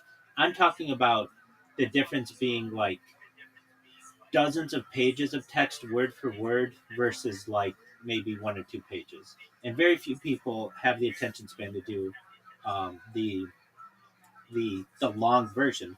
But I chose to do the long version. It took me like 6 months to memorize. Like I want to say it was like 18 minutes of speaking straight, and I was absolutely shocked. And I remember saying to these rabbinical colleagues, like, we learn in our history, especially within Judaism, that oral law was conveyed from mouth to ear, mouth to ear. Not everything was written. And in fact, most of it for our time was not written. A lot of it was oral. You would learn from your local Rebbe. But especially within Judaism, we couldn't continue to do this after the fall of our temple and um, it, essentially to the process of becoming a rabbi, known as smicha, was made illegal during the Roman era, about the the second century into the third century of the Common Era. So we had to write this stuff down, which basically became the compendium of the Talmud. The Talmud itself, the 2,711 folios, was initially was something that you would memorize and then pass down. While no one memorizes it today, it makes me recognize that even people of the past had much longer attention spans. And in the discussions that I've had with people, both Jews and non-Jews, the idea is that we are capable of memorization of huge amounts if we don't have anything else to do. If we don't have to take children to t-ball or soccer practice or do your standard 9 to 5 job, when you have nothing else to do, a human can memorize an amazing amount of information.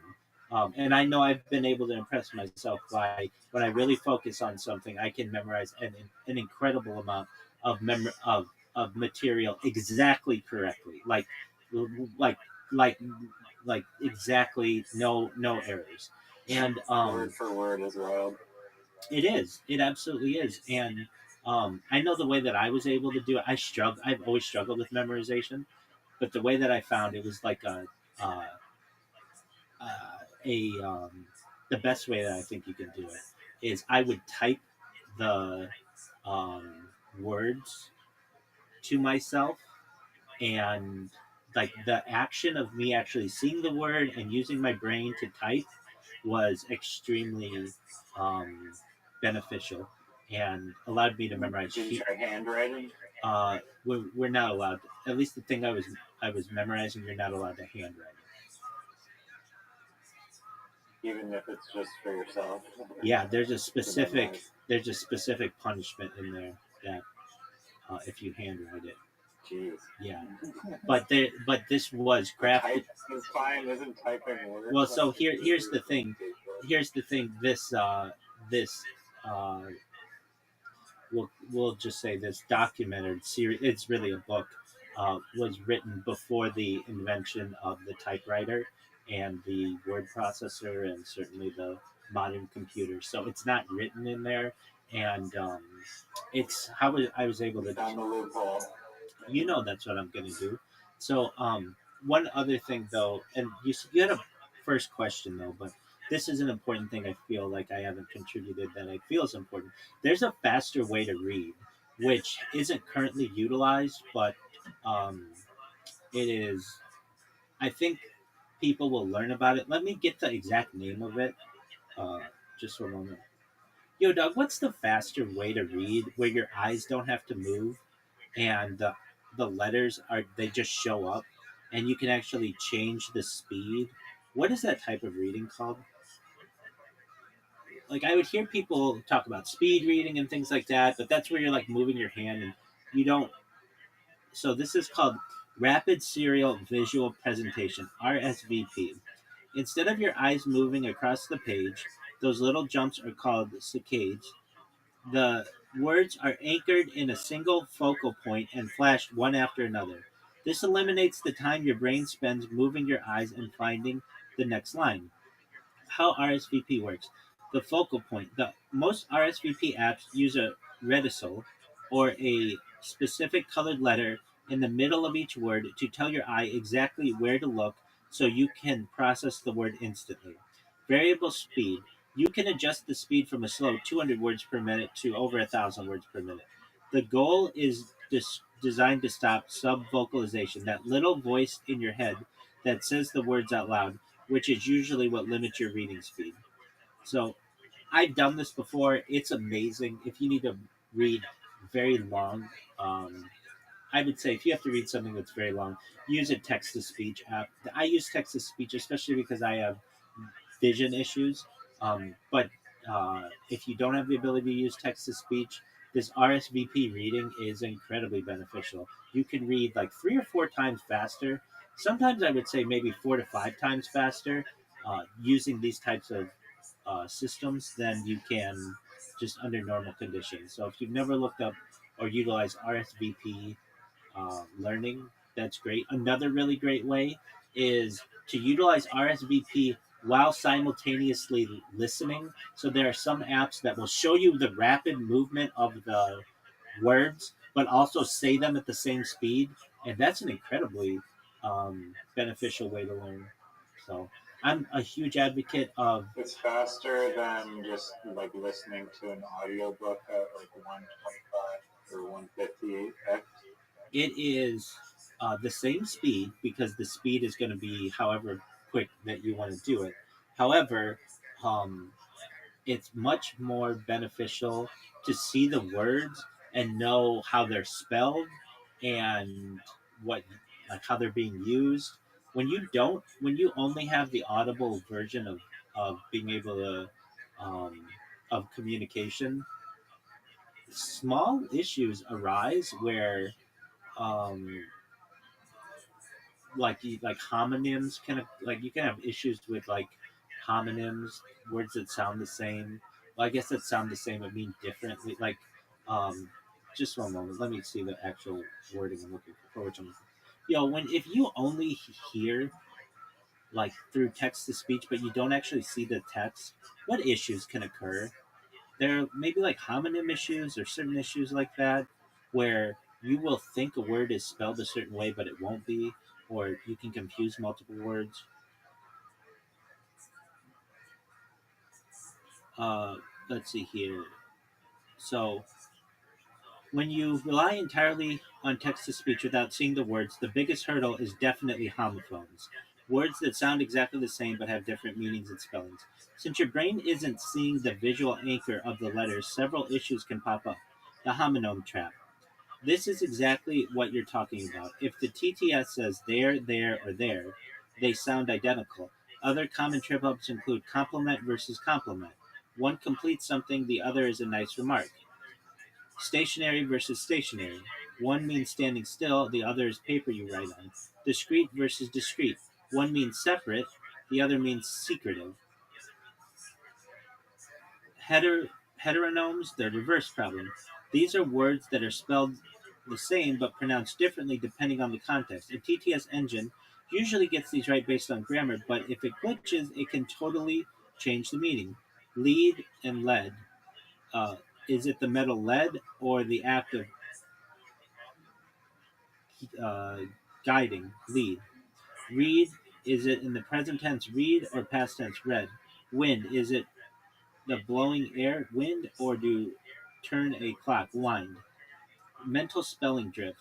If you only hear a word, your brain might create a phonetic spelling for it that isn't real. Over time, you might start thinking a word like epitome is spelled a-pit-o-me because that's how it sounds, rather than recognizing the actual Greek root spelling. Lack of pronunciation cues. In text, a comma or a period tells your brain when to pause and process. TTS voices are getting better, but they often lack the natural prosody, the rhythm and melody of speech. This can lead to garden path sentences where you get halfway through and realize you misunderstood the beginning because the voice didn't pause in the right spot. Proper nouns and names. Unless the TTS is super advanced, it might mangle the pronunciation of unique names or technical terms. If you hear a name like Sean, Sean, but the voice is low quality, you might visualize it as Sean or even seen if you're trying to guess the spelling. So, yeah, I mean, those are the issues that arise. So, when you actually see the word with this RSVP type of app or system, you avoid all of those issues. I mean, I don't know. I've listened to many of Terrence McKenna's lectures and and just like a lot of podcasts, and I don't know. I feel like when you're listening to those things, you have all this context of like the sentence that gives you hints as to which one of the correct meanings of the same sounding word there is. You know, I do, but I'm sure you run into issues where you just mishear what the speaker said. well, you could always replay it if you didn't actually No, hear it clearly. I recognize that, but you still replay it and you still don't know what they said. Like, is that audio quality issue? It could be. I mean, our conversation right now is pretty much like text to speech based, where it's like an audio communication over the internet, and we're able to understand each other pretty decently most of the time. Exactly, most of the time, and text to speech works most of the time. But you're saying you asked the question: is text to speech basically sufficient without ever needing to see the writing as well? And I'm saying there are times where the writing is beneficial and certainly can help you to, um, well, it can certainly help you. I would say that seeing the word to me helps me later on to be able to find the word. I many times struggle with, how was that, or what was that, or whatever it was. I mean, we all do. This isn't anything unique to me, but I know if I see the word often, it helps me a lot. I can visualize how it looks in my mind as opposed to thinking about how I hear it. Interesting. I I feel like I digest audio pretty well, but I I can understand the view of reading and seeing the spelling of letters can also be good. But I'd probably argue that like if it was the actual author or like a good narrator reading something to me, or if it was myself reading something, I'd probably digest it better through audio versus myself just reading it. Even with this RSVP thing, even though I haven't tried it, that sounds interesting. Well, I'm not saying. And maybe I think different brains probably work differently and have strengths on which one is better for them. I'm not saying that it's probably easier to digest things through audio. I think probably video and audio combination is probably more beneficial than just audio. What I'm saying is that in conjunction with each other, you can enhance just audio. So if you can see the words simultaneously, and if you can see them using RSVP, you can read faster. But even just reading along with hearing it helps as well. Oh yeah, no, I agree. I agree with that for sure. If it was just isolated though, text versus audio, depending on who you are, I'd say you digest it easier. I agree, depending on who you are, and it's a speed thing too. We don't take time to sit and read long documents anymore like we once did, and just the world has become faster, and so listening is something that's a great benefit to us from just an efficiency standpoint. Oh yeah. No, I appreciate the discussion, Rabbi. I gotta go to Okay, bed now. I know you I was do. gonna ask you Hold about on. the vault, What? the bank vault, and what access you had to the bank vault.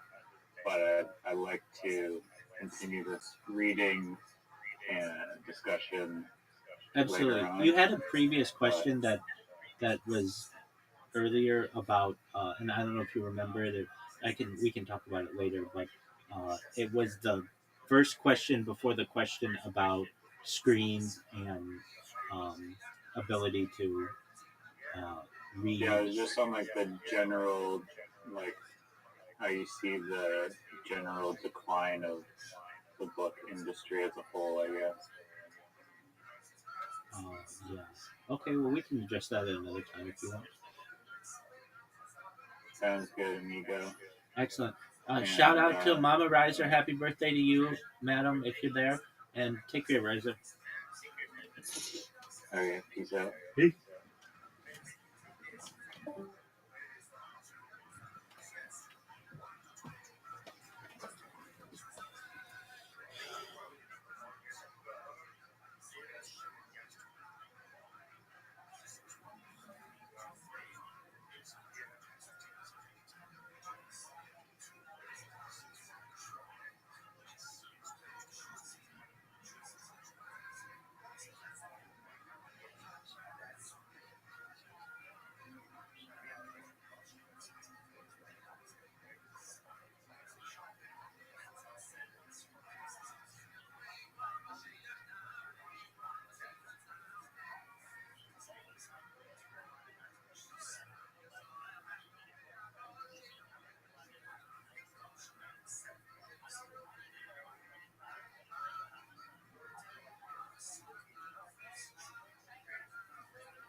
Actively invites them to apply, which is why you should try ZipRecruiter for free at ZipRecruiter.com/KillTony. That's how Monica found Lamont Jenkins. She said that ZipRecruiter sent Lamont's profile to her around 5 minutes after she posted her job because he was a great match for the role. Through ZipRecruiter, Monica's company has hired everyone from accountants to project managers to field scientists, but Monica's not the only employer who loves ZipRecruiter.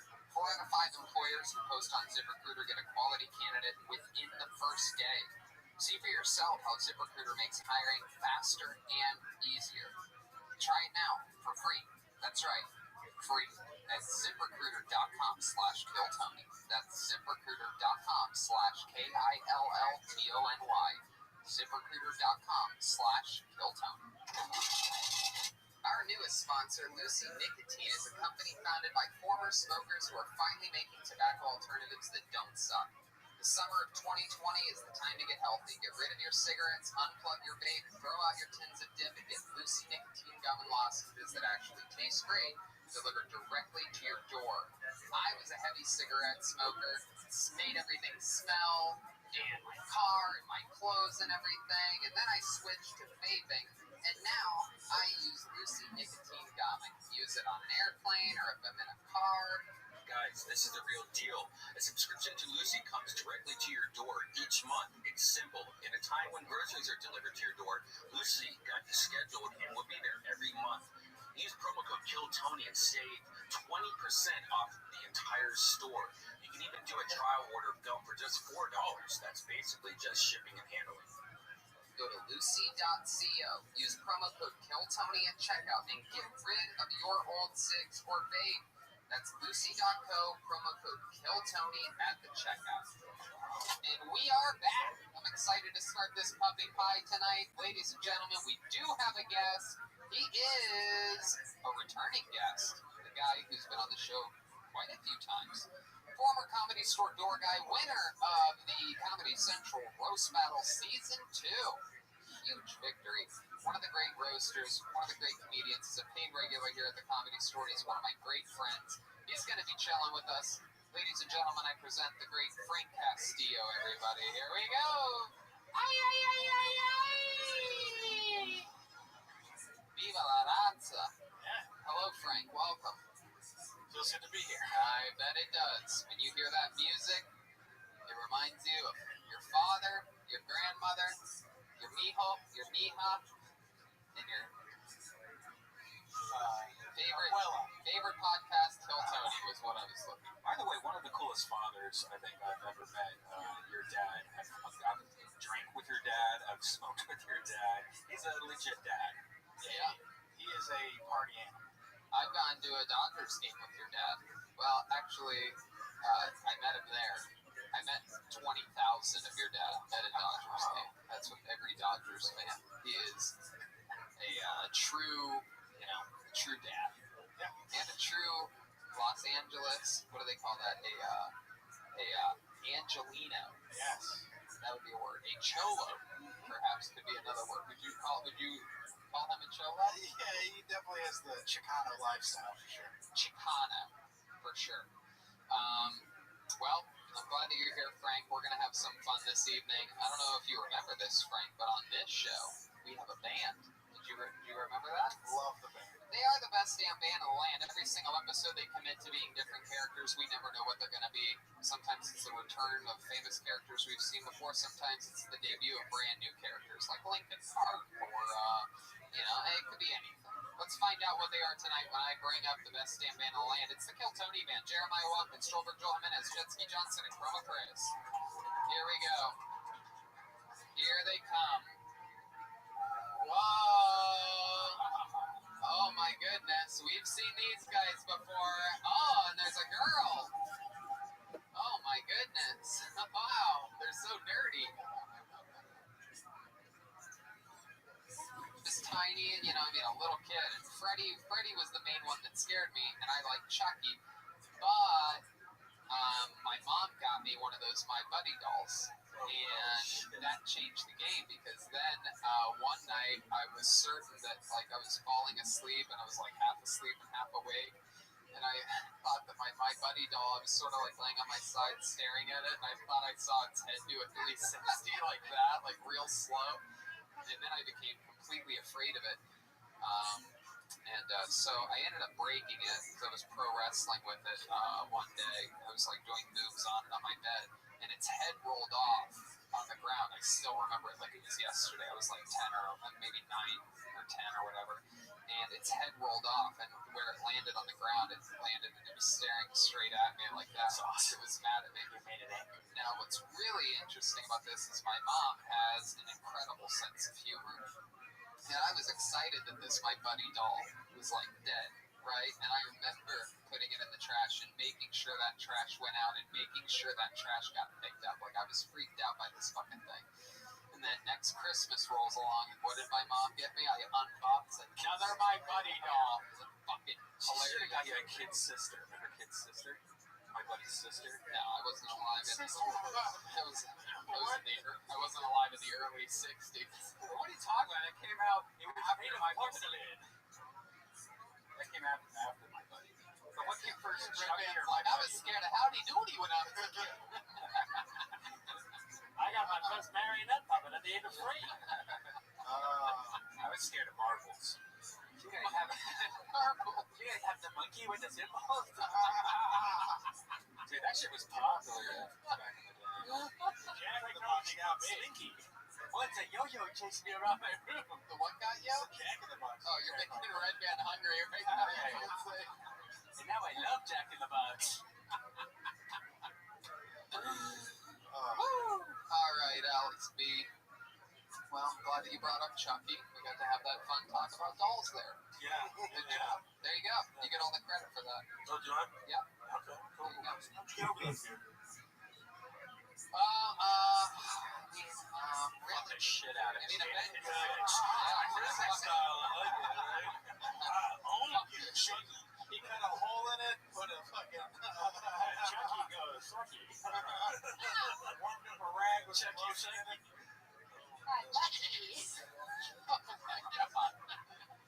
I don't really know how I got over it. She fucked up though. I will say this: is I remember the second My Buddy that she got me that was supposed to be a hilarious prank for Christmas had blonde hair instead of a brunette, and that really didn't make it quite as scary. Didn't make it as scary as the original Chucky dolls. It was like this fucking pussy ass little blonde doll. Anyway, there you go. Alex B. Now that you bring it up, if Chucky was blonde, not as scary as the movie. Not as scary at all. No one's afraid of a fucking blonde. Is he a ginger? No, it's a My Buddy. Look up. Oh my goodness. My Buddy and Kid's sister dolls. Whoa, there it is. Oh my god, that actually does freak me out. That's so funny. Well, one's what color? Kid's sister. I swear to God, I loved my Buddy doll like the first 2 months that I had it. Sister's blonde. Yeah, no, it wasn't a kid's sister. They made blonde My Buddies after the original My Buddy. And it's crazy because I loved the My Buddy doll the first month or two. I mean, look, they made it. I'm pretty sure they made Chucky after My Buddy. I wonder, because this was... Right, Ryan? Yeah. They did? And because what was the Chucky doll's brand? Good Guy or something? Something like that. Good Guy. It's my buddy. It's all a parody of that. Who basically wore the overalls and the fucking little shirt and everything. And I loved my buddy. The first, I remember like a couple months that I had it. But once I saw what I thought was a 360 head spin while I was falling asleep, that was it. You can use promo code KILLTONY now for 20% off your My Buddy and My Kid system. Actually, I was just thinking, like, we got all buy Tony a My Buddy doll. Yeah. We should all I know, trust me. I knew the second I said, here's a little something about me and my childhood, I'm like, they're going to get so many fucking My Buddy pictures. If David Lucas was in here, he would have been like, I'm sure you liked My Buddy. Oh, yeah. You're saying booty wrong. My booty. Well, there he is. Alex B, thank you very much. I'm going to get you out of here before you sweat to death. Hey, there goes Alex B. Yeah. There goes Alex B. Alex B. All right. Here we go. Another person coming right at you at 1,000 miles an hour. He goes by the name of Nick Reese. Here he comes. Nick Reese.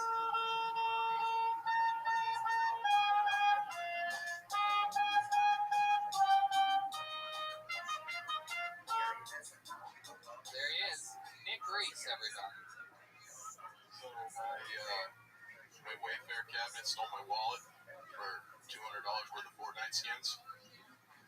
I don't know if I'm ever going to financially recover from this one.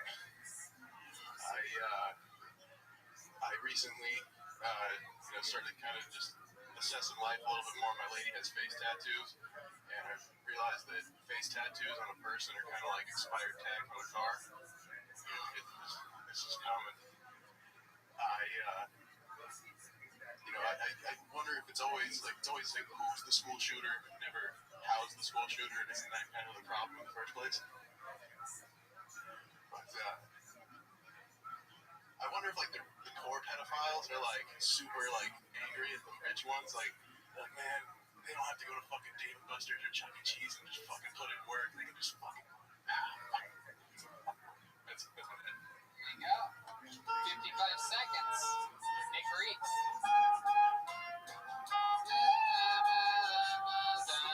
That was Nick Reese. Hi, Nick. How are you? Can't complain, man. That's right. Where'd you come from to be here tonight? Hemet, California. Hemet. Remind me of where that is. That is the ancestral cousin of Temecula.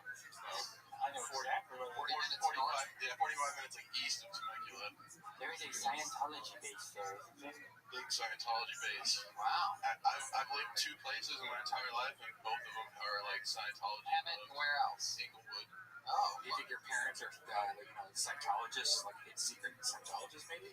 My parents definitely not. They wouldn't put in all that work, the extra. But there's some weird people in Hemet, and it's like they look like NPCs in a video game. Right. Really. How'd you end up going from Inglewood to Hemet? That's an interesting move. I have a brother, an older stepbrother, and he is successful. He got like a master's degree in like computer science, and he has his shit together, so he is able to live wherever he wants.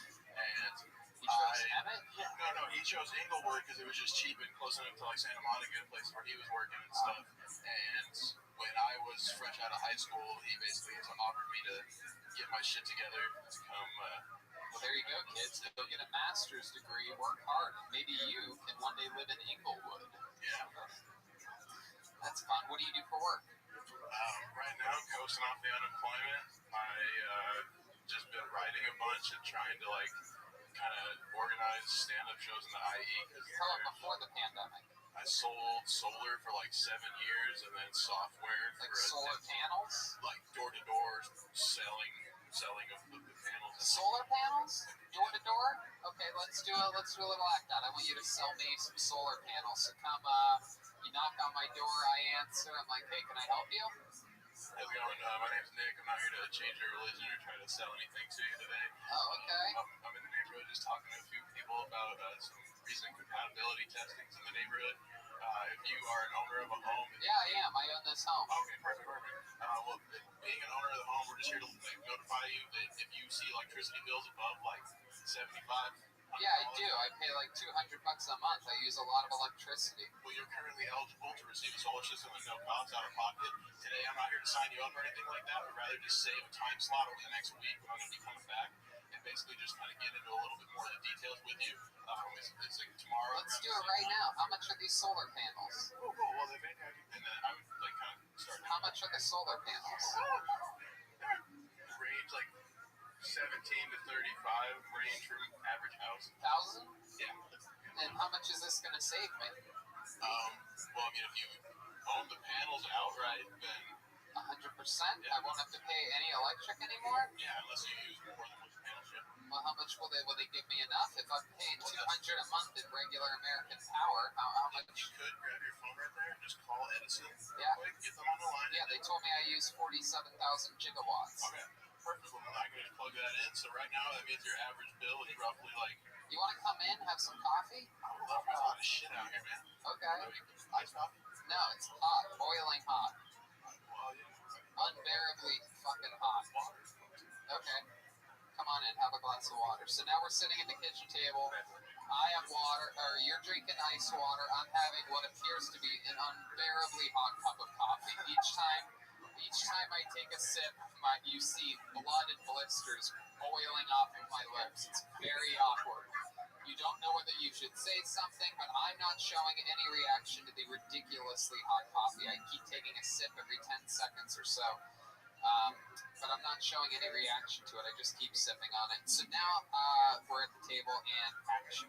So you're telling me that there's a chance that with the energy that I'm using, that for only $35,000 I might never pay another electric bill again? Yeah, Karen. So so basically with what you're spending right now, as long as, we're breaking even or lower than that, you're saving money.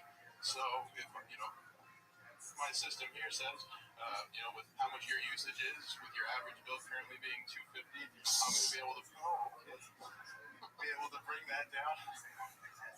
So you mean to tell me that Edison's not going to give me any problems if I tell them that I'm no longer interested in their service? Like, isn't it going to cost them something to come up here and shut up all my stuff?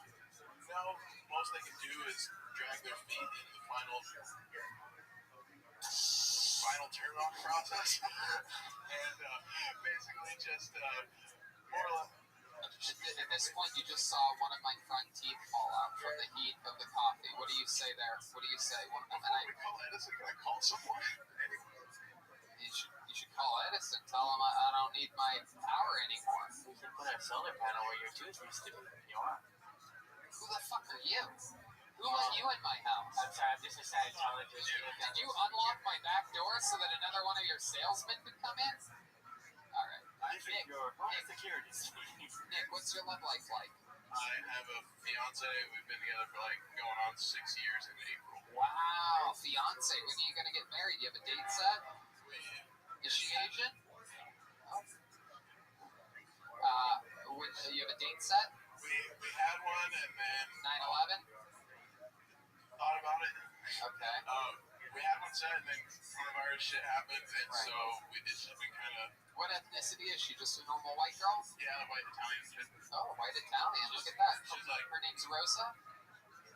Frankie. Frankie. Yeah. Oh, hey, fucking Frankie. I actually like girls named Frank. Oh, that's adorable. Yeah, of course. So you guys are gonna get married in heaven? You guys gonna find like a nice tent that's on fire, or Nice trailer park. Yeah.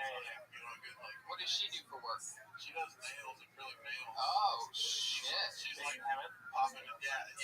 She doesn't have out of our house and stuff, but she's got a relatively popping. She got a Hemet popping social media. She got 11,000 followers. And Damn. nails. I have a question. That's like the Kim Kardashian and Hammond. Go ahead. Was part of you at all excited that Corona hit and you didn't have to get married? Tell the truth. For now? Pretend like she's not ever gonna watch this. Financially, I was a little bit fuck yeah, but I mean, it's not on a commitment level. We've just been through a lot, and You're very committed. Do you do anything in the bedroom that is a little routine that you like to have that you wouldn't want to share with anybody, but all of a sudden you're about to?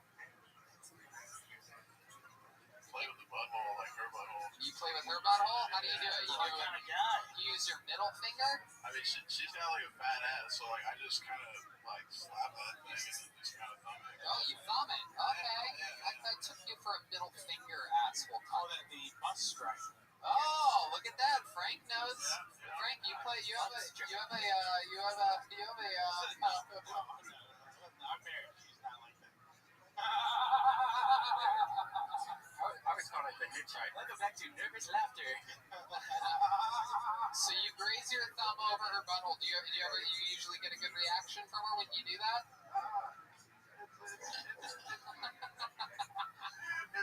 It's a 50-50. Yeah. It's a 50-50. It's like I know I'm taking a risk every time I go there. You know, she doesn't like my stuff, so like that. So it's like, Right. Does she do it to you? no, I don't play that shit. Hell no. You're from heaven. You ain't from fucking no gay place. Temecula. Yeah. Yeah. Ain't from fucking. I ain't from no goddamn homosexual fucking northern suburb, right? You ever see me go into Calabasas? Do I have like a message? No. I was just wondering, like, if somebody else outside was like, kind of like making jokes on those things. Double checking. No. No, you gotta like ice shoot ducks and put fingers inside them. No, you got like I lost all my skins on Fortnite from the Apple. Is that true? They made like a whole video, like a 1984 thing that was kind of like, obviously way above the heads of any, Right. like I would say 85%. Yeah, that's exactly what I thought. That didn't make any sense. Way to play towards your audience of ADD fucking misbehaving children. Anyway, that was so cool what you did for your nephews, though. Yeah, I mean they have their little adorable YouTube page where they just play Fortnite, and of course I want to help them out, but I can't tell people what it is because all that scumbags go there. But they were legit crying because they had built up this 30-follower YouTube page, and then everything was destroyed. And my sister's like, "Well, I guess maybe they could get a PlayStation for Christmas and shit." Oh my goodness. They play on iPads, and they destroy on iPads. So they got this. I got a PlayStation, and now they're just destroying on PlayStation. Wow. Kids. My goodness. Gracious. You ever ride an e-bike before? I have actually. You have? Yeah. Hell yeah. You're built like an e-bike. It's fun, right? It's pretty fun. Do you have an e-bike podcast? I was trying to aim for like original content and leave it to it. What hobbies do you have? You seem like the kind of guy that shoots a BB gun at like empty squirt cans or something like that. What are you into? You look like you know where all the best hot dog stands are. You look like you're really good at getting the ketchup out of a bottle at the diner. You look like you'd be really good at that. Like you have a good like fucking ketchup stroke. Am I right about that? You don't ever let that ketchup stay in that fucking You gotta bottle. tap the 57. You collect those little dolls with the big I eyeballs. know the story about the tab with 57. I know there's supposed to be like a trick to it. It's supposed to be, You make trap beats. Let's go one question at a time here. Let's go back to the ketchup. Show us how you would empty ketchup out of a glass ketchup bottle. Show us right now without any hesitation whatsoever. Use the microphone. There you go. Yeah. Don't hit it against anything. Just show us. Nope, we don't need the fart noise. Let me see. Let me just see his approach here. Oh, you hit it from the back? My goodness, do you ever thumb its asshole? Alright, I don't care.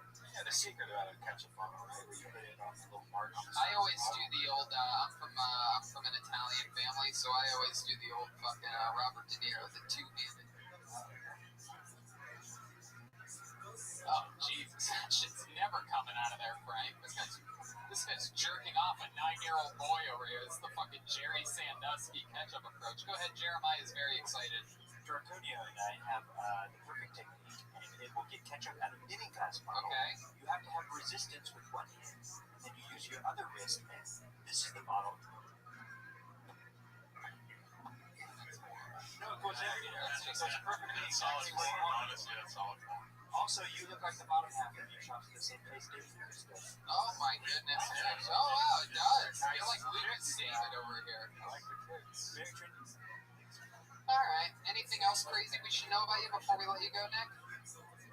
Anything Fun facts about Nick Reese. He once saved a person's life. He was a lifeguard at a gravy. I used to rap battle people on Venice Beach. Used to rap battle people? Used to rap battle people. Really? If we gave you a little beat, would you be able to rap a little bit for us? Yeah, I mean, I was busting flows with Michael Laird. Come on, just do it. Get right into it. You want a beat? You want some instrumental rap music or something? Or maybe Joel can lay down a little. There you go. Yeah, there you go. A little bit lighter. If we could go volume down. There you go. Yeah. Okay. There you go. Make sure you put your mouth right up to that microphone so we can all hear you.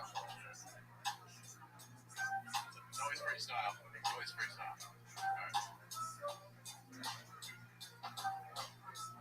Kill this, that's right, kill Tony. Heard the way that I'ma spit it. See, I kill these jabronis. Heard the way that I've been doing this, the way that these flowings happen up out of me. That's right, a lyrical oddity. I'ma be on these beats, that's right, beat up and honesty. Speaking honestly, that's right, me, I'll be on the beats. And anytime I got it, I gotta spit these philosophies so everyone can understand what the fuck that I gotta speak. So I've been spitting here right proper rapping it, fucking up a bit, but I still keep on capping this. So if you would just sit back and just nod, Bob, everyone was like, oh shit, man, he's got dropped. Damn! Very impressive. Hell yeah, man. Very impressive. My God, you have to be the best damn rapper in heaven. Most definitely. Very, very awesome, Nick. Another great guest on here this evening. Very interesting stuff. Great interview. Fun set. Thank you so fucking much for coming by here. I appreciate all you guys. Hell yeah, there he goes. Nick Reese, everybody! Yeah. Yeah.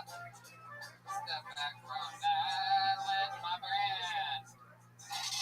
Hey y'all, today's episode is brought to you by Sheath Underwear. Sheath uses moisture-wicking technology to create underwear that keeps everything breathable and incredibly comfortable for you downstairs.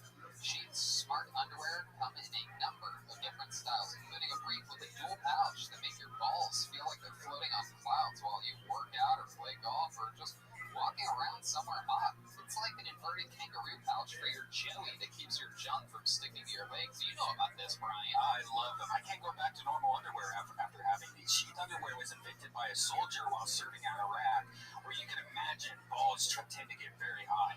He developed a prototype in Iraq and raised money on Kickstarter to launch Sheath. And now they're right here supporting our show, and we're wearing them right now. They're supporting my balls.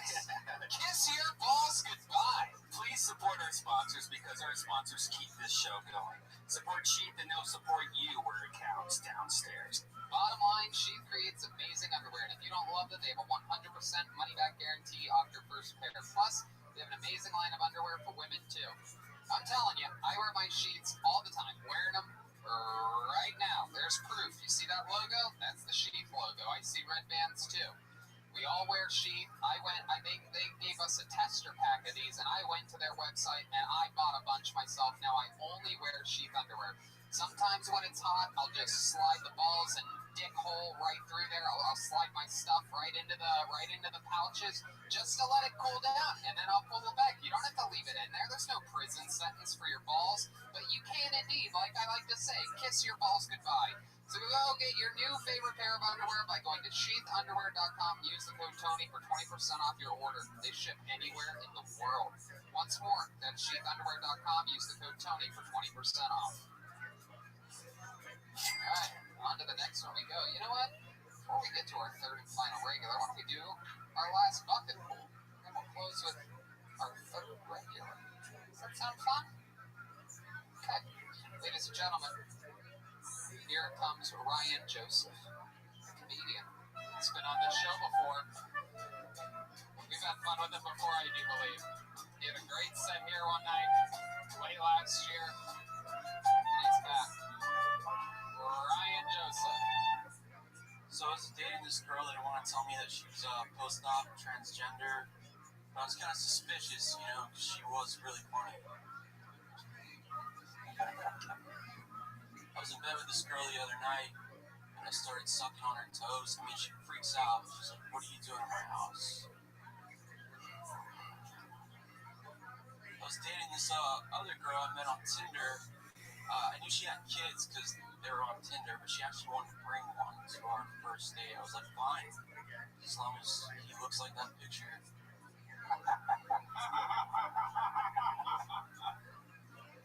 I don't write rape jokes. There's nothing funny about a woman wearing the wrong dress.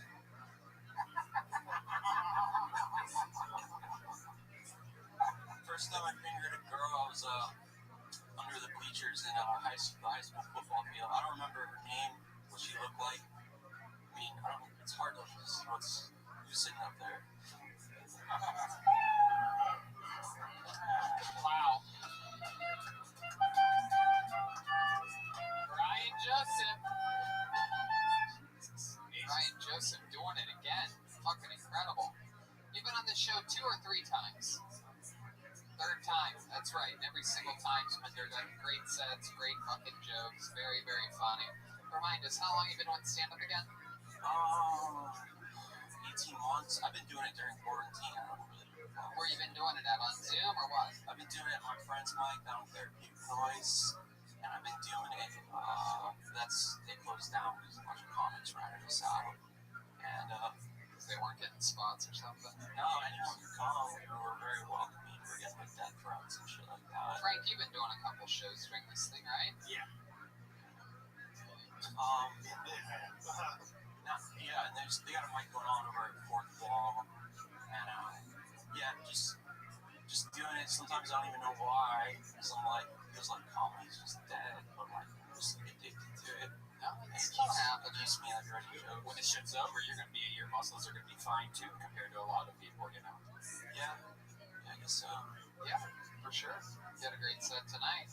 What else have you been doing in life? Remind us of what you do and what your sort of story is. I am an instructional designer, but I work at a university, and I just got in trouble because someone looked up my jokes on YouTube, and I had to go to the Office of Diversity and Equity.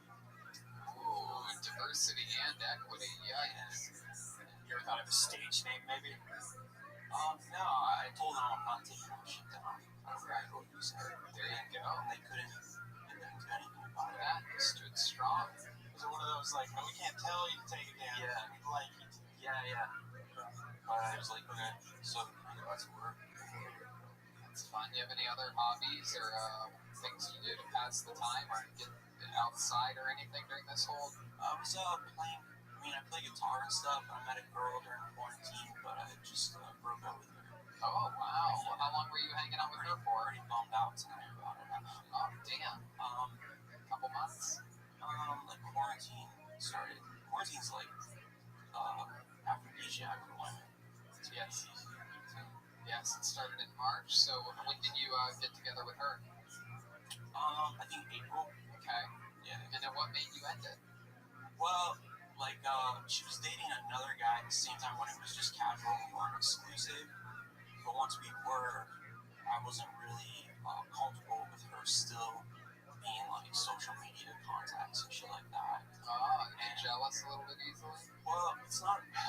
It's more of like I kind of looked at it like just like if he doesn't mean anything to you, why fucking have him on your Instagram? Right. You know. You wanted her to delete old posts, or she was posting new stuff? Just like being, cutting ties. What's the big problem? But she said, I was like, all right. What do you mean cutting tiles? Meaning like she was following him still on Instagram. They were still talking and stuff. Probably, yeah. Well, the other night, it was like, I didn't even worry about it, think about it, but like, she gets insecure and she would be like, have you been talking to any girls you were dating while you were dating me? And I was like, no, but like, you're the one that still wants to like follow people and shit like that. And she's like, oh, erase his number right now, and she erases it. I'm like, well, what about his Instagram? She's like, no. And I was like, that's some shady shit. Am I wrong or am I wrong? Well, I mean, it's an interesting thing. I mean, I'm not really that kind of guy. I sort of think like, you just fucking own it and roll with it. You gotta have trust with them. If you're dating somebody you don't trust, then that's the problem. It's not that they're following somebody, because I follow almost every single girl I've ever dated. And sure, my girlfriend doesn't love it, but she trusts me, so it's not like that's important. Right? Or like girls that you were dating at the same time as her. Yeah, the fact that she was like, well, are you? You know what I mean? And that, for me, it's like saying that, I'm like, I mean, truthfully, that's where she lost me. It's like not. I would never ask a girl to unfollow anybody, right? Yeah. But the second she says, "Are you tagging any of that?" It's literally like, "Oh, you might as well be a transvestite goat like Elliot because I don't want to fuck you anymore." Yeah. But I might fuck you for another 3 years, like Jeremiah did with Just because Elliot was in my fave 5 from T-Mobile didn't mean my mother didn't win it. I was totally cool. With it until she did that shit. I was like, wait a minute, why the fuck? So now you're a little bit bummed out tonight. Why? Because you're a little bit lonely. You're wondering if you made the wrong decision. I've been through before. You break up with someone, you think it's you're gonna be alone forever, and then you find another girl, and then you're like, what was the other girl's name? 100%. So what was the reason that she gave you for not wanting to unfollow the other guy? she said at first she doesn't want to be controlled, and I was like, well, I don't really feel like it's control. It's more like if you're in a relationship, you can like speak of something that makes you uncomfortable, right? And if he's just a dude that you hardly knew, you're kind of like, what's the big deal, right? And the fact that she brought it up first also kind of makes me think like, oh, she's feeling guilty of talking to me. Yeah, exactly. You don't bring up shit like that unless it's going on with you, Right. Yeah. so it's hard to like cut it off yourself. I usually just like make them miserable first, and then they cut it off. It's not the right way to do it, but no. So I was just like, nah, it's totally fucked up. Like you know when something's up. So when did the breakup happen? A couple weeks ago? Today. Oh my goodness gracious! Wow, that is fresh. It still might not be over. You guys might have great makeup sex tonight. Well, I told her, as soon as you want to fucking hunt, I mean, if you're the guy, then you can make off, otherwise, don't. Damn, that's a good line. Would you be down for a threesome? Frank wants to join you. No, not me, that other guy. Frank! Jesus Christ, he doesn't like butt play. He's gonna be doing the bus driver on you later. Exactly. Frank's like, I can't be on top. I'm scared. I guess I'm My goodness gracious. Ryan, do you have any special maneuvers in the bedroom that you like to do to a girl? Or you have something that you're into? You do the old No, I quit watching porn, right? Oh, like it's been like a year or so. Wow, what made you do that? Were you addicted? Well, no, like I met this guy that was a sex addict, and he told me why he didn't watch it. And what was his reason? Yeah, was he kissing you while they were like, and I was like, why can't you get it up, dude? No, I'm kidding. But what did he say? Why did he stop watching? well, I mean, like sex addicts are weird because they have like fantasies and shit. It's not like they're addicted to sex with people, really. It's more of like their fantasies that drive them crazy. like the scenarios? Yeah, they just stay home and jerk off to fantasies or something. Oh, there's empathy. Yeah. Turns out you're a sex addict, that was. What's the most times that you've masturbated in a day? 23. Wow, look at that. Like, Well, 23 boners in one day. I did not complete all 23 times. Because after a while, stuff stops coming in. oh my goodness. Very true. That's interesting. But I haven't looked at porn myself in 4 months since quarantine started. So you stopped watching porn, and were you watching a lot of porn before you stopped watching it, or? Well, yeah, it becomes like, well, what can I do? I guess I'll watch porn and jerk off. Yeah. But I was listening to him and I was like, I'll try it, right? And I noticed that, like, now, like, when you don't watch porn, you're actually, like, excited when you're actually with a girl. You're, like, 13 again and she shows you her boob. And you're like, wow, it's a boob. And then you come all over the place. Yeah. And now you don't want it anymore. Yeah, Right. it's amazing. Yeah, I mean, You have wet I've had wet dreams since you stopped watching porn. I never had one of those.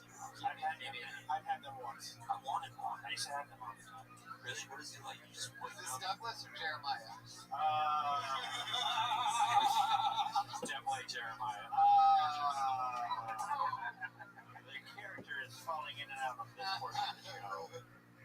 My friend used to have them quite a bit because he didn't jerk off until later time in life and would have multiple a week. holds up. I mean, yeah, I can't go. I can promise you. I don't want to get too much into detail, but I'll just say this: I can't go that long without finishing. Like, I mean, You'll have wet dreams. I mean, yes. I literally can't go. I would say max for me is probably a few days. I have a very serious. I have a lot going on down there. Yeah. There's tentacles. I clogged my shower drain. I have to, and yeah. Maybe one day when I'm on my deathbed, I'll talk about all of this. The Kill Tony deathbed episodes are going to be amazing one day. I'll be able to really talk about a lot of them. Michael Lair's up first, right? Come on. All right, Ryan, this is fun. Anything else we should talk about before we let you go? Anything else crazy going on? Thanks for giving me the opportunity. It's just good to perform. I have to just hope that one day people will wake the fuck up and end lockdown. Absolutely, 100%. Let me know the next time you have another minute that you want to do. We're gonna get you on as soon as you're ready to go again, and because there's a lot more that I want to talk about. Plus, I want to get an update on this episode because my theory is that you just broke up today and you're about to go fucking pound this chick into oblivion. I don't think you're gonna last. You're gonna be like me having to bust a nut. You're not gonna last 2 or 3 days. I don't want to go back. Oh, I okay. respect that, bro. No, like I got to. Now that I laid it down, if I fucking say, by the way, change my mind, I was like, no, you call when you're done. And so now I have to like go find a prostitute or something. Yeah. It's hard to get one of those right I now. know, man. Is that true, Red Man? That's what I heard. All right, there you go. It's Ryan Joseph, everybody. Thank you, Ryan. Great shit. Yeah, now when you Yep. There you go. now when you fuck a prostitute, you have to stick your dick all the way up their nose. And an oral test. Oh, heroin. What is that supposed to mean? He's making a COVID test. Yeah. Yeah. No, I Sticking up your hair too. Whoa. Ladies and gentlemen, it is that time of the night where I get to bring up one of my favorite comedians in the world. He is a regular here on this show, and every single episode, he is always very, very impressive with his incredible comedic styles. A legend from Chicago, and now a legend here in Los Angeles. I present to you truly one of the greats, Michael Lair, everybody. Here he is. Ladies and gentlemen, it's approaching the microphone. This is Michael Lair. My doctor's like, you have the body of a 6-year-old grandma being double penetrated at Sturgis. What the fuck is wrong with my doctor? Goddamn Obamacare! My doctor's like, you should do yoga. Yoga is stretching for people who can't make friends. Alright? Hey, speaking of doctors, hey Fauci, how about you find the gene that controls ugly so these babies aren't so fuckable? When did Nickelodeon turn into too hot for TV? And all you pedasses, get help or kill yourself, you walking fucking dream catchers. Jesus. Wow. That was a very honest set from Michael Lair. A guy trying to kidnap me when I was younger. Did? What did he do to you? Well, he pulled up to me. And, you know where the stick shift how in certain cars like a Jeep, it'll, like, rattle? Yeah. Well, I thought that was what was happening, but he was jerking off. And I was like 8, and I was like 3 feet tall and husky. And he's like jerking me off, and he's like, hey, do you know where Main Street is? I'm like, over there. And then he goes, okay. And I keep walking, and then he pulls opens up again, and he holds up a porno magazine out the window, and he goes, "You like pictures?" And then I started running from my fucking life. Wow. What do you think he was going to kidnap you, huh? I think I just wanted some ass. Right. Exactly. Hey, let's move on to something more fun. Has anyone else almost been kidnapped or molested like that before? I mean, come It's on. pretty rare. Actually, I've ever said, yeah. I live in West Hollywood. I almost get molested every day. What You go ahead, Frank. You tell Oh, us no, your story. You're actually, my mom told me the story. She was walking from school once, and some dude pulled up and was just butt naked trying to get her in the car. Yeah, Wait, your mom almost got molested? No, she almost got kidnapped when she was in like high By school. a naked man? Some naked guy just pulled up, just opened the door and tried to get her in the car. And she was like, "What the fuck?" He was naked driving the car? My God. Jeez Louise. I mean, Mom was hot in high Must school. have been his dick shit. yeah, way to show your cards. I mean, that's a way to get the party started. That would just be weird. I can't imagine driving naked. That's almost weirder than molesting a kid. I used to not get naked, but I would change on the way from school to my car wash job because I wouldn't have time to get there in time. So I would change while driving. Is that true? Yes. Is this Douglas or Jeremiah? Wow.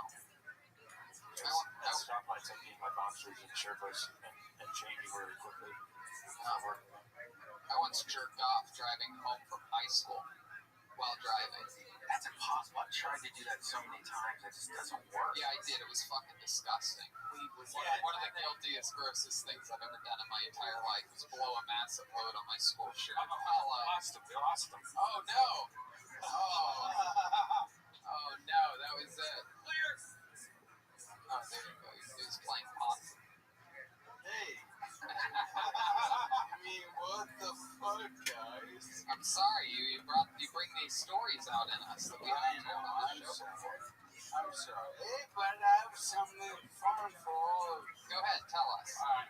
Well, you know how you're saying fun facts? Well, I brought a bunch of fun facts. Get this and pass it out to everyone. Can you zoom in on that, David? Well, it's for everyone. Thank you. And pass them all out. Everyone's name was on it. And now it's a fun fact about me.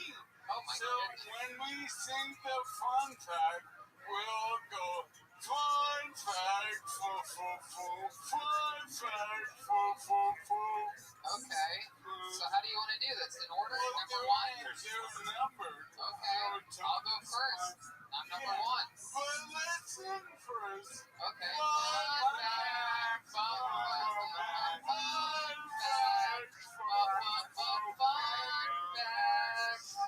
Here we go.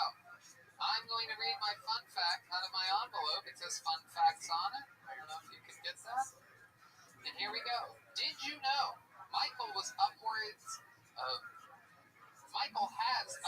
10 family members in the Los Angeles area, and none of them have contacted him. Wow, that's an interesting fun fact. Fun facts. Fun facts. Wow, doesn't seem very Red Band's number 2 here. Let's see what happens. Yeah, this one will be pretty. Here we go. Let's sing a little bit. Fun facts. Fun facts. Did you know Michael's fine physique is not the Porque product of diet and exercise, puxando but the result of his disease ravaging his body, much like someone with AIDS?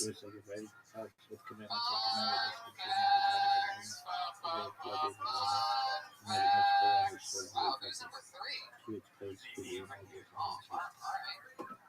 Did you know the only surgery Michael has ever had was to untwist his balls? Currently, there exists no surgery that can help Michael live.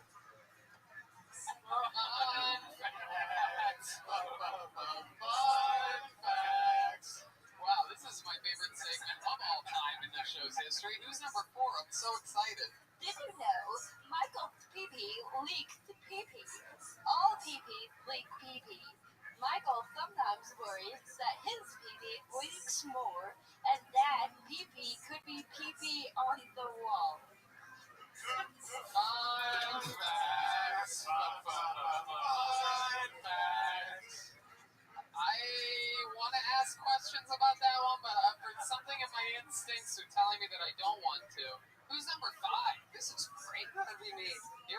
Here's another fun fact. Here we go.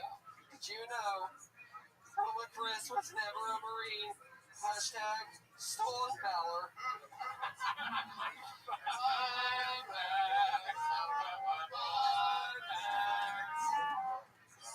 Great.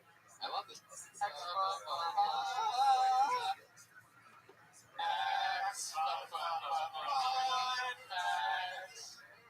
I want to ask questions about that one, but something in my instincts are telling me that I don't want to. Who's number 5? This is great. That'd be me. Here we go. Here's another fun fact. Here we go. Did you know Chris was never a Marine? Hashtag stolen valor.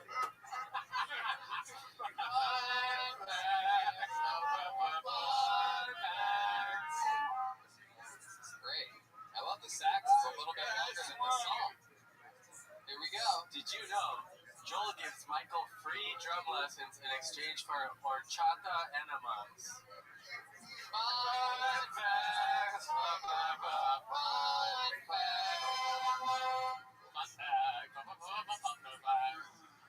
Wow, that's very interesting. That was so much fun. That was so fun. And that's a fact. That was fun.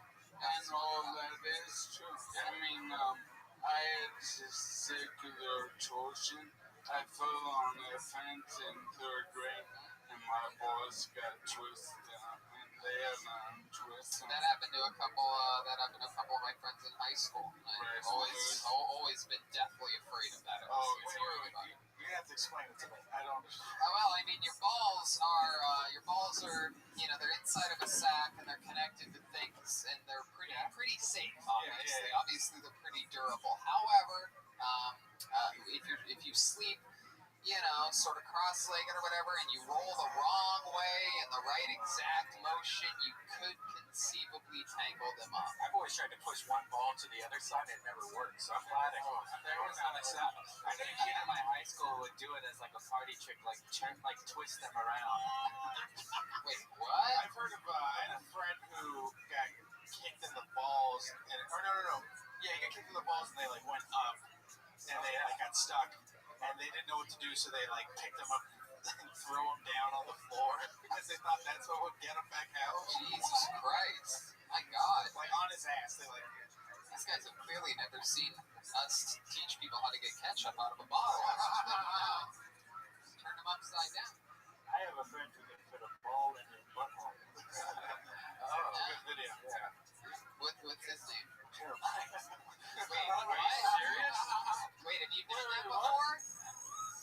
Have you done that before? One of my balls can fit on the outside of my anus. Wait, what do you mean? If you pull it back, then you can put the ball. I've seen it. There's a porn star who can do it, but I didn't know my friend can. You shove it in? Have you ever shoved it into your asshole? Tell the truth. It's not like it goes. You have to tuck it in like a magician's Have you tried? What? Putting it in your asshole? I mean, it doesn't consume it, but it's I don't know. Well, I mean, I think If you get it far enough, it will. I think a lot of people can probably do that, right? All right, let's just try it. Fun fact. Michael died again. Oh no, Michael's dead. Michael. Yo, can I compliment the craftsmanship on all these? It is the incredible. I'm gonna guess he did not do this. No, he did. Do your nurse/girlfriend do this? Yeah, Thank you, Corbin. Was she your nurse before or your girlfriend before? she was my girlfriend, but I looked at her and I'm like, I bet this bitch can wipe me real good. That's awesome, man. What else has been going on this week? Anything great? I've been doing crazy physical therapy because my goal is to get this tricycle. Me and Brian. What? I want a tricycle. Oh, you want a tricycle? A little one. You gonna get an e-trike? Yeah, I actually have the perfect one for you. I can show you later if you want to meet at the e-bike hut.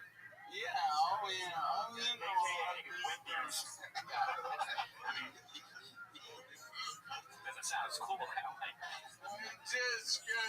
everybody can squirt. Yeah, Yeah, you but guys not can roll out really. together. In Buffalo, I had a tricycle, but then my physical went down. But now I'm fucking getting it back. Yeah. I'm like, man, I might be able to get on the tricycle again like a big boy. Goddamn motherfucker. Yeah, Right? so I may be cruising, listening to rap music. Oh, me and Nick on the IG Live, we freestyle with each other. Man, I mean, yeah, that makes sense. You guys are both much hipper than you look. Yeah, let me bust a little. Oh, you want to? Yeah, All right, give him a little You beat. made that same beat. Here we go. Nice and light on the instrumental so that we can hear it clearly. Yo, let me get a suggestion. Manhattan, same chapter in the house. You want a suggestion? Yeah. All right. How about water? Water. Oh, H2O. Here we go. I get on the mic and I throw fire. Need that water for hire to put it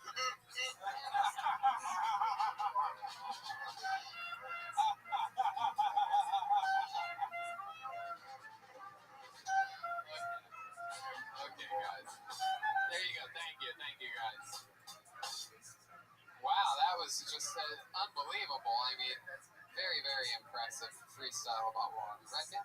So there's a guy named Jerry Ray Everything. He's a huge YouTuber, and his girlfriend or wife, she's in a wheelchair, and they built this badass e-bike like quad thing, and it's called. If you go to notawheelchair.com, this shit's crazy. You go through snow, through sand, and it's badass. I highly recommend it. And it's still off the shelf or... Yep, they'll ship it right to you. Check it out. Oh, wow. I might go full Mad Max up in this bitch. Oh, my goodness. Yeah, that's very impressive.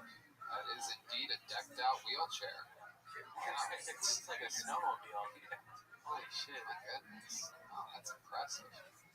All right. Well, Michael, fun times. Michael and I took our relationship to the next level this week. We went from texting to FaceTiming. We made a big jump this week. Well, you come faster on the first. That's true. Yes, it's much easier for me to come on FaceTime than it is via text message. That is true.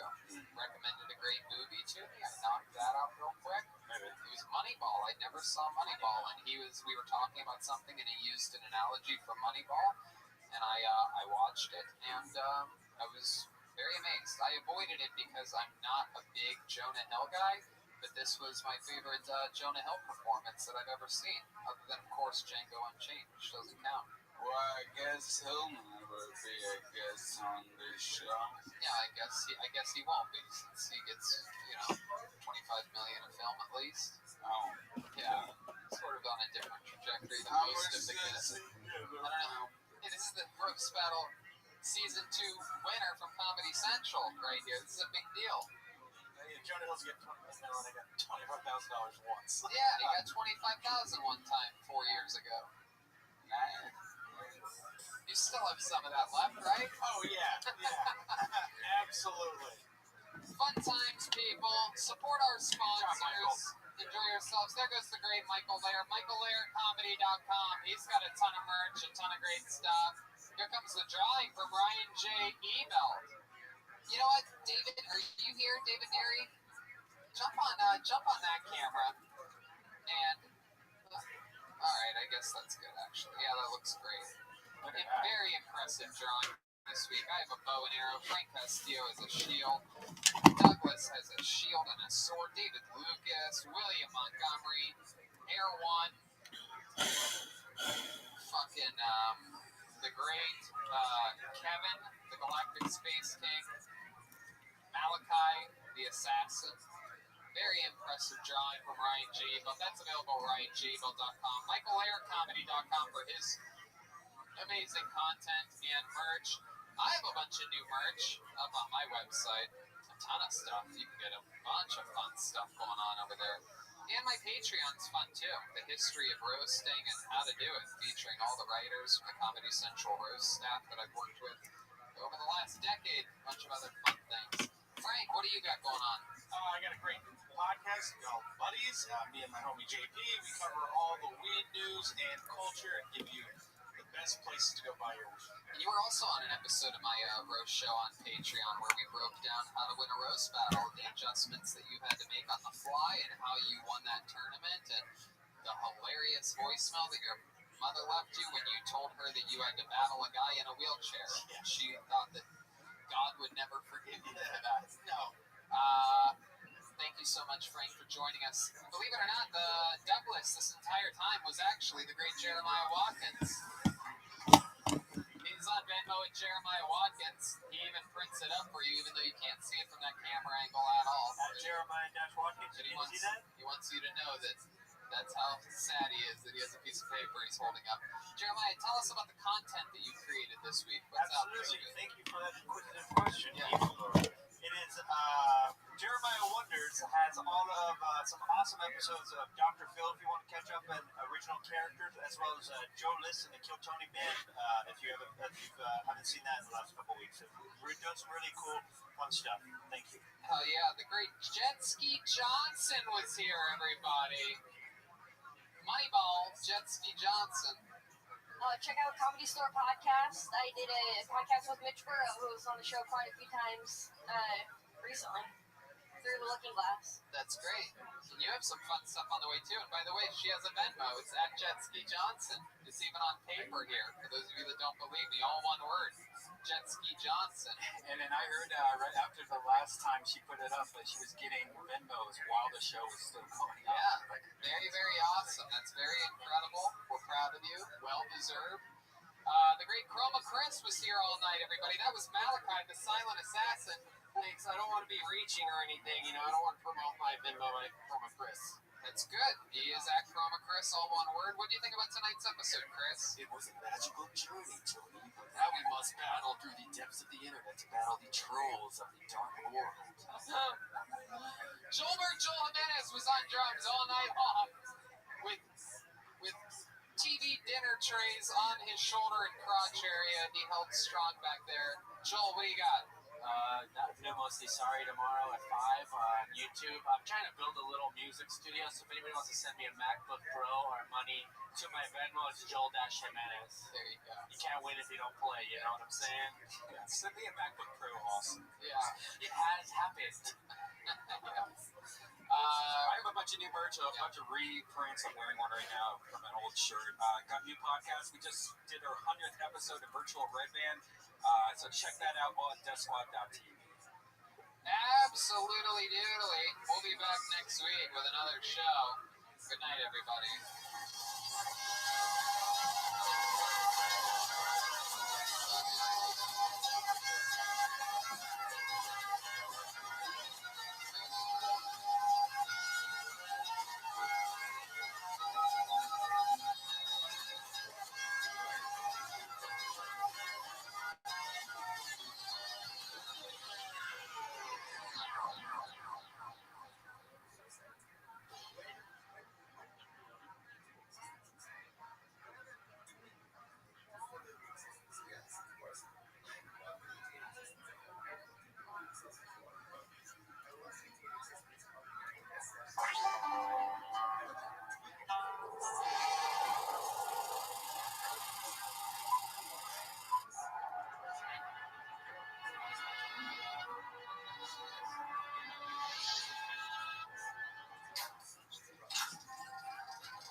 Comedy Store main room for a brand new episode of Kill Tony. Give it up for Tony, bitch. Yeah!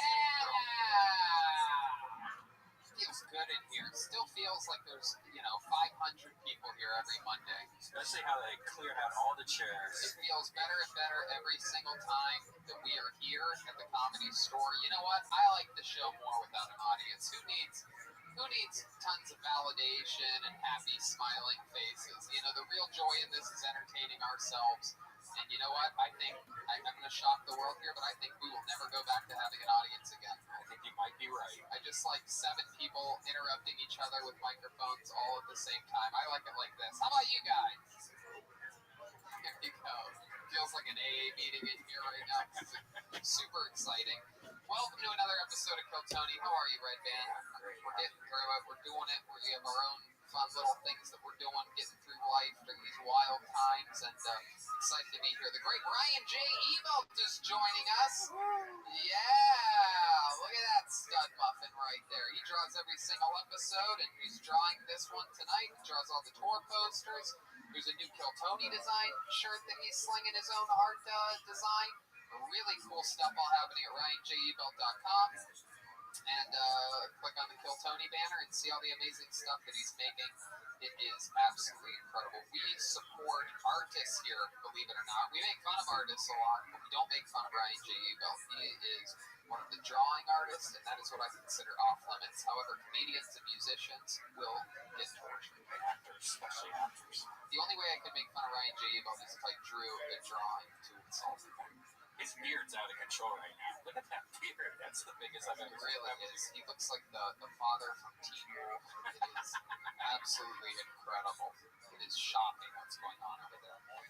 We're going to have fun tonight. We have everybody's here. The great Charlie from Vito's Pizza, hooking it up, getting our bellies all filled up. Everybody knows we love pizza here, and our pizza of choice in Los Angeles is the great Vito's Pizza. Exciting stuff. Caveman Coffee. Use the promo code KillTony while we're talking about how we get our energy on. Use the code KillTony, get 20% off. You know what else I fell in love with this week, Brian, was something that I saw you promote on Instagram. Liquid IV. Oh, yeah. Oh, drinking some right now. my goodness. It's the best. What a game changer. I've been on the golf course. The temperatures have been all over 100 degrees every single time. And there I am, enjoying myself, laughing, cracking jokes, while all my friends are out there half passing out by hole number 10. And it's all because of Liquid IV. I tried it once after a night of drinking. My mind was completely blown. Woke up with energy at 5:45 a.m. on the dot, like I do every single day now, and felt great all day long. Yeah, and I drink so much Gatorade and stuff like that just because I feel like I'm always dehydrated. I don't drink enough water. This changes it. Now I'm just drinking water, and I don't have all the extra crap in it, like sodium. Yep. They're not even a sponsor, and we love all this stuff. Yeah, exactly. Liquid IV is not a sponsor. I just wanted to, it just organically happened, and I just brought that up. Even though we might send them that clip. And, who knows? Maybe next week they will be a sponsor, so stay tuned. But, what a game changer. Hangovers, heat, I mean, it's just great. So, there you go. Speaking of heat, speaking of sponsors, here's some more from the actual sponsors that put on this amazing episode. Here's a little bit from them. Now more than ever, you really shouldn't put off seeing a doctor when you're not feeling well. And I know that with everything going on, it can be difficult to put your health first. It's really tough to see a doctor nowadays. You don't want to go in there, you don't want to get sick, you may be putting off seeing a doctor because you're too busy with work, kids, life in general. That's why I use PlushCare. They make seeing a doctor so easy. I do it right from home. PlushCare provides virtual doctor appointments through your smartphone or computer. I just pick a time that works for me and book an appointment right online. I don't have to sit on hold forever to make an appointment or leave the house and sit in a crowded waiting room and be exposed to who knows what. You know about this, Red Band. I think it's great. With PlushCare, I can be diagnosed, treated, and even have a prescription sent to my pharmacy of choice if needed. PlushCare accepts most major insurance carriers and is available in all 50 states. In a doctor's care, they're here to help by discussing treatment options and providing prescriptions as needed. And they're available anytime if I have questions. If you need a regular checkup or have questions about mental health, PlushCare doctors are also available to help for that. Schedule any appointment today and discuss your treatment options. You know it's real great. This is one of those things that's super easy and it makes sense. You just go on your phone or your laptop, answer a few questions, and talk to a real doctor. I loved how easy it was. With PlushCare, I don't put off seeing a doctor, and neither should you. No more excuses. Make your appointment today. Go to plushcare.com/Tony. That's PLUSHCARE.com/Tony. plushcare.com/Tony. And we're back. Excited to be here. Another episode of Kill Tony, live from the Comedy Store. And one of the great things about this show, being at this place, is that, this is home to me. I've been here for 13 and a half years at the Comedy Store. From a door guy to a paid regular, every single inch of it I love. And a big part of the reason why I came here is because of the amazing history and the badass comedians that are a part of that history.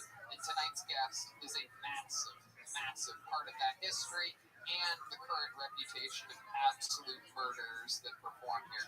This guy's one of the great comedians of today and one of my favorite comedians of all time and one of my best pals. Ladies and gentlemen, I present the great Jimmy Schubert, everybody. Yeah! Hey now! Yes! Fuck yeah! The new album is out on iTunes, Zero Tolerance. The great Jimmy Schubert. Yes. Pick a copy up if you want to laugh for 57 minutes straight. That's right. Man.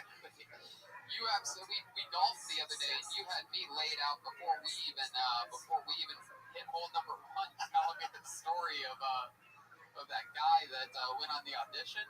Yeah, it was a guy was up. It's just one of those show business anecdotes. The guy was in a commercial audition, and it was in New York. It was in August, and it's like on the 33rd floor, and it's hot. It's like 110 degrees, and it was just a good little commercial. You sit down on a chair, you take off your shoes, and you do some dancing feet thing, right? And you're sitting on this metal chair.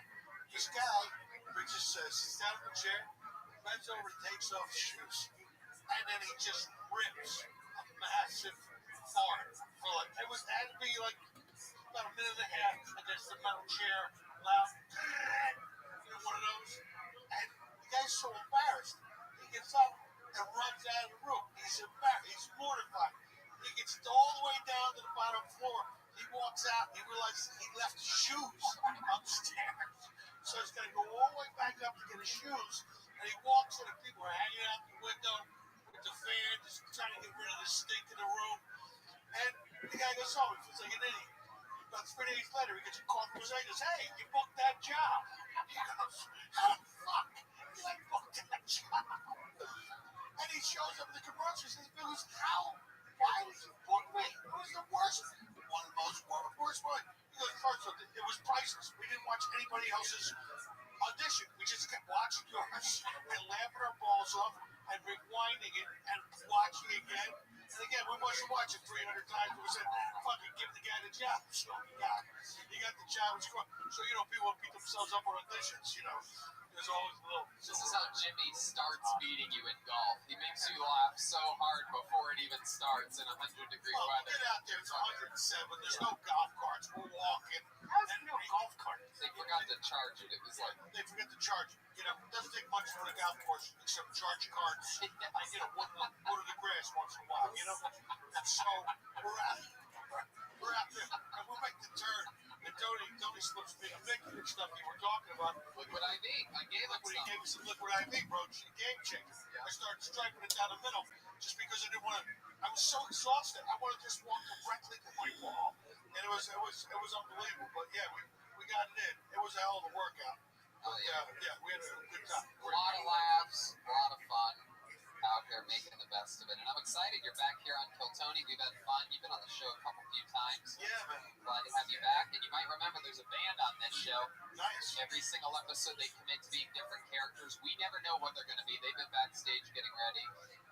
They stay in character throughout the show. Could be a new character. Could be characters we've seen before. Let's all find out what they are tonight as I present to you the best damn band in the land, the Kill Tony Band. Jeremiah Watkins, Joel Jimenez, Jetski, Jesse Johnson, and Chroma Chris. Uh-oh. Here they are. Wow. Oh, my goodness. Here they are, some postmen. We've seen this crew before for sure. There's a lady post. There's a post woman now. My goodness, with a tight little Jerry curl. Look at that thing. And then, there's a whole crew here. My goodness gracious. Welcome back, Mr. Postman. I remember you sounding sort of Native American last time you were on the show. Can you remind me of your name? My name is Walter Fig. Walter Fig, yeah, you do sound Native American still. I hail from Fort Wayne, Indiana. Okay. But I am 100% European, I guarantee you. You're European? Yeah, in my village that I was raised. Well, welcome back to the show, Walter Fig. Thank you. And then, look at this little adorable, little Jerry curl we got over here. What's your name? Hey, what's up? I'm Hamatha. You're Hamatha? Hamatha? Yeah, okay, just want to make Oh, sure. right, man, it's getting hungry. Uh-oh. Hamatha, are you a lesbian postwoman? I'm straight as an arrow, Tony. Okay, all right. I can guess what anybody is in their pack. How long have you been a postwoman for? Oh, about 35 years. 35 years, all right. And then, what's your story, sir? You seem like an actual postman. The kids call me Merv, the mailman. Okay. Merv the mailman. All right. Why do the kids call you that? Because they're mean little shits who thinks they run the neighborhood. But I run the neighborhood. Oh my God. It's my mail. All right, Merv. Oh my goodness. Every single character that Chroma does that's a little bit older looks exactly like Sully Sullenberger, the hero, Miracle on the Hudson. You can't help himself. Merv? I always land my crashes. Okay. And then over here, it appears as though we have what seems to be a young Mexican Miley Cyrus type. What's your name? It is a party in the USA. My name is Carl Malone, Tony. Oh, that's right. You are Carl Malone? The mailman. The mailman, Carl Malone. All right. This is exciting. You postal workers, Walter, it appears as though you guys have been politicized by the left, but they're just making big budget cuts because mail's down 33% over the last 4 years. We guarantee you delivery of your mail in exactly 3 weeks' time. Thank you, Walter. Thank you, Walter. Hamantha, what do you think about the recent budget cuts? Hamatha. Ham, you can call me Ham. Okay, Whatever is easy. I get a lot of more kids to sit through. Sometimes I'll open them up, good guys, play with it a little bit. All right. Well, there you go. Good to know you can trust your current post office. You still use the post office ever, Jimmy? Yeah, occasionally, just a little snail mail, but I go,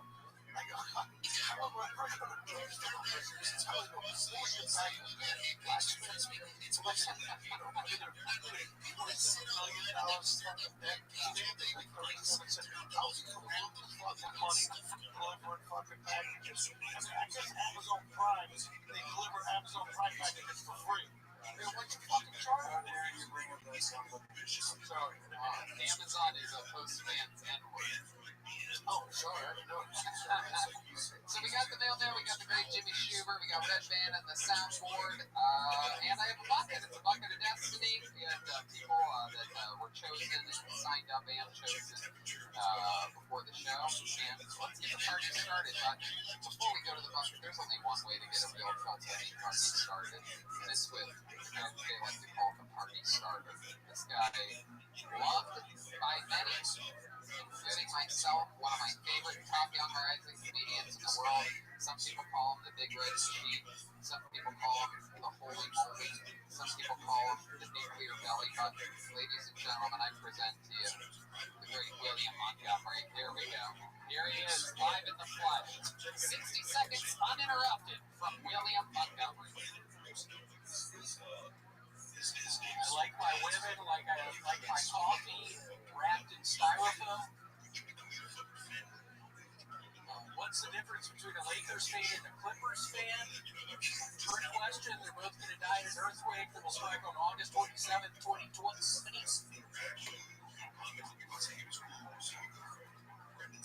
Hey, you're either Laquinta in or Laquinta out. As an impression of my landlord asking me to pay for my continental breakfast.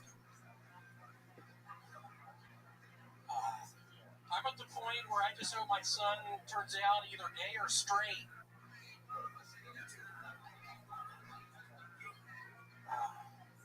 And Jimmy, have to say I loved you as the detective in the Italian Job. Thank you, sir. Okay, it's closes out with a compliment. 40 seconds of jokes, 10 seconds of compliments, and here we are with the great William Montgomery. Hi, William. How are you doing? I'm drunk as shit tonight. Oh my goodness. No, I'm kidding. No, I know. We can tell when you're drunk, believe it. Yeah, you're very happy to be sober. Yeah.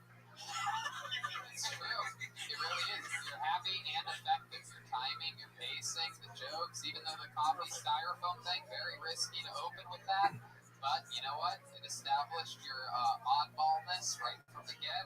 You followed it up with joke. An inevitable earthquake happening August 27th of 2020. Is that true? That is on Thursday. 3 weeks ago. Yeah, Thursday, 3 weeks ago. My goodness. That's interesting. 3 weeks ago. It already happened and the earthquake didn't even happen. Yeah, but I think it might happen on August 27th. Okay, what makes you think that? The premonition, if you will. Okay. What if that actually happens? Yeah, tell me about it. What if it actually happens? Tell me about it. Some old school, biblical fucking shit you could just swallow up fucking Los Angeles. Jimmy, where would you go? I'm just going to have to go to Discovery Beach. Both good down there for people. How are you going on an airplane? Can I go with you? Yes. Cool. Where would you go? Do we exchange numbers or something, or how do I get on the plane? If you weren't invited to Delray Beach just then with Jimmy, where would you have gone? Or you just It's on the Atlantic coast. If I would have asked you 5 minutes ago what you would do if there was a major earthquake, what would you have said? Would you drive there or would you walk there? You wouldn't take an airplane during a massive earthquake. An earthquake swallows Los Angeles and you'd get on an airplane? An airplane's the safest place to be in an earthquake. That is actually true. It's true. I think it's the safest place to be during the middle of a pandemic because they got the middle seat open now. Nobody's flying. I love it. What do you like, Jimmy? What airplanes do you like? Hey, you're asking a lot of fucking questions. You got a subpoena? Again, I loved you at the Italian Job. That's why I'm starstruck right now. You're a great detective in that. Absolutely, William. Is that a new T-shirt? I've never seen you wear the tie-dye before. No, I've had them. Wait, is that new shorts? Oh my God. No, it's still open. Does anybody send shorts? We try to get these shorts. No shorts have been delivered yet. What do you keep in your cargo pockets? What do you got there? Let's play a game called What's in Those Pockets? What's in those pockets? Whoa, I can't. Turn that fucking sound down. Oh, you don't like that one? No, and I can't do it. Come on. I got contraband in here. Pull something I got out. contraband in here. Pull it out. I got contraband in here. Come on, man. Fucking out. Pull it out. Pull something out of those pockets. Whoa, keys. All right, what's in the other pocket? That's not even the pocket I cared about. I want to know what's in that right thigh pocket. Don't borrow your dick. It's not his dick. I wish it was. But my dick is very close to my tummy. So there's no way it could be. We know. You have big belly button energies. Yeah, that noise I made sounded like that. Pull something This is out. my wallet. Whoa, where's your Ridge wallet? My Ridge wallet. I don't like that company. Jesus. I refuse to buy from those fucking people. They don't like. Okay. That's what I read. All right. They don't like or is. Hey, what's your What's in your other pocket? That's the AM/FM digital vibrator from Whammo. Jimmy's. We just make noise. I got that out. Yeah. Because they're a sponsor. Yes, exactly. Yeah, get it. Where's your Ridge? Have we given you a Ridge wallet? No. We I haven't. need one. Can you run to that back? Who's got one? Grab a Ridge wallet on me. Who's got one? Yeah, we've got one for you, William. We got one for you. Will you use it if we give it to you? Yeah, Jimmy, what are your thoughts if I try to get into show business? What sort of stuff should I apply for? At this point, bro, I would fucking get something with benefits because if this lovely show business was just coming back. Is that a fucking joke? What's that? Is that a fucking joke? Yeah. What do you mean by that? Alright, this is what he's saying. No, I know. Look at this. Look at that. Well, Hey, look at Thanks, that. bitch. It's a Ridge wallet. Oh, he's been drinking. No, William has been drinking. Yeah, I'm pissed. Oh my goodness. So let's take it from the top and let's pretend, because that Ridge wallet part that you said is definitely not going to be in the episode, even though it made the room laugh. So put that in your pocket, and then I'm going to go. And then we'll just play it as we go. Ready? And action. What else do you have in your pocket, William? Tony, it is so nice to be here. Yeah, we already did that. Where do I start? Let's take it from the top. Okay, what's in your other pocket? My back pocket? Yeah, what's in your back pocket? I actually have a Ridge wallet. Whoa, Ridge wallet. Point that at the camera. Can we zoom in on that? Really good company. They hate William, you're so stupid. That's why I support them. William, you're out of They control. hate it's in this. Put it back in your pocket. Put it. Now we have to do it again. We'll be here all night if we have to. Get ready. Let's do it again. Get ready for the zoom on this. And action. What's in your other pocket? Yeah, what do you got in your back? Oh, it's just a Ridge wallet. Let's take a look at this, guys. Oh my God, it's still in the box. That's an actual They Ridge hate wallet. William, you can say anything other than that. We're gonna have to edit the shit out. I don't think you understand. So Jimmy told me to say that. we're not live. Jimmy told me to say that. We are not live. Jimmy, get my back on this one. I put them up. Yeah, he put me up to it.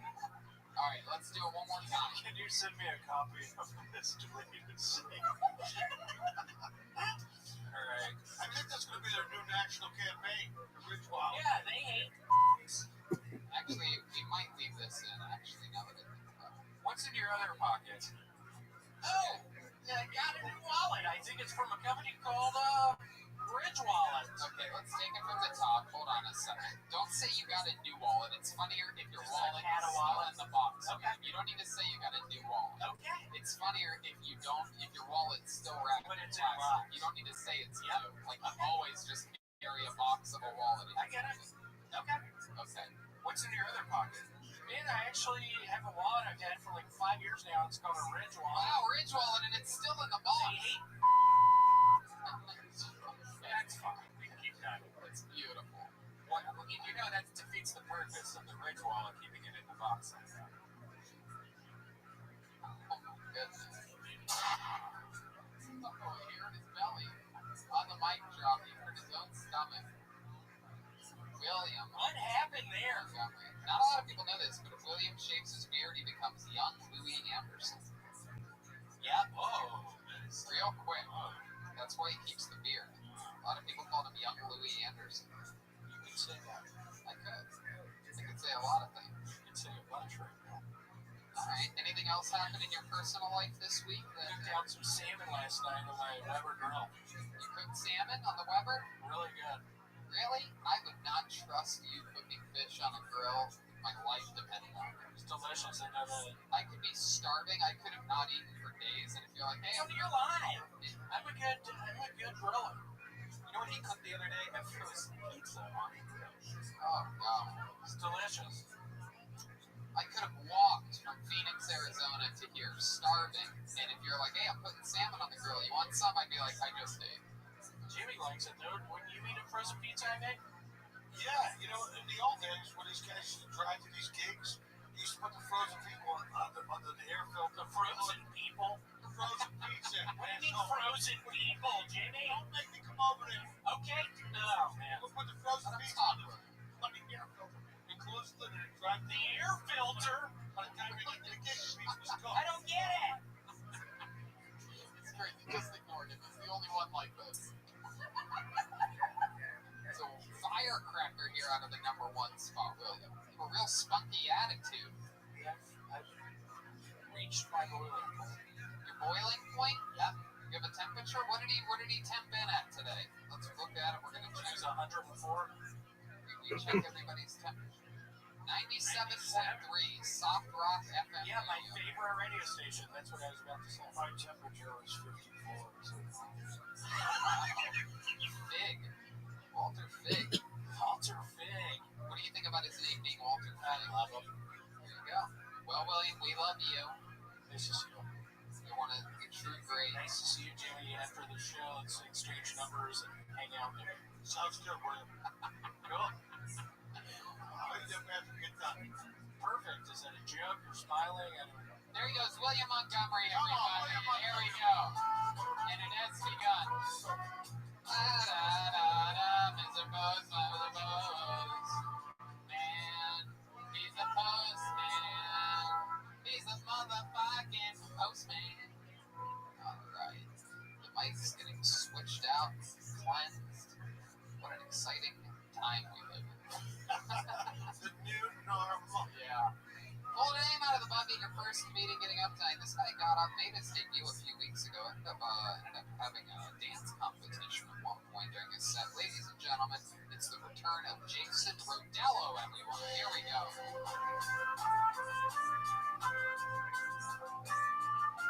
Here he comes.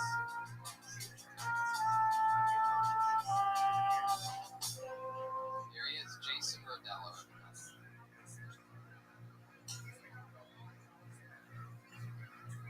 All right.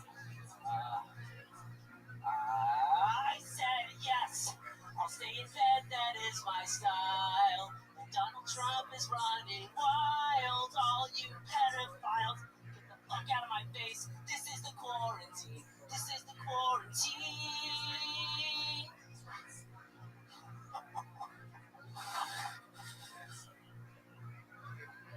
No, I'm not gay. But, I did just get a Disney Plus subscription, so I'm just feeling a little adventurously. Oh, speaking of gay, David Lucas merch now available online, huh? Yeah, supporting black-owned businesses. Just make sure don't get the one that looks like overweight Shaquille O'Neal with front broccoli on his head. Whatever you do, stay away from that one. Thank you. Wow. Jason Rodello. Yeah. And that song sounds exceptionally good from the band. That was a good one. Thank you. I've been practicing for generations. How old are you again, Walter? 160. 167. Wow. What a young Native American you are. 100% European. Why do you say that? You're so clearly a Native American. I'm a white. Oh my goodness, just trying to fit in, I guess. Alright.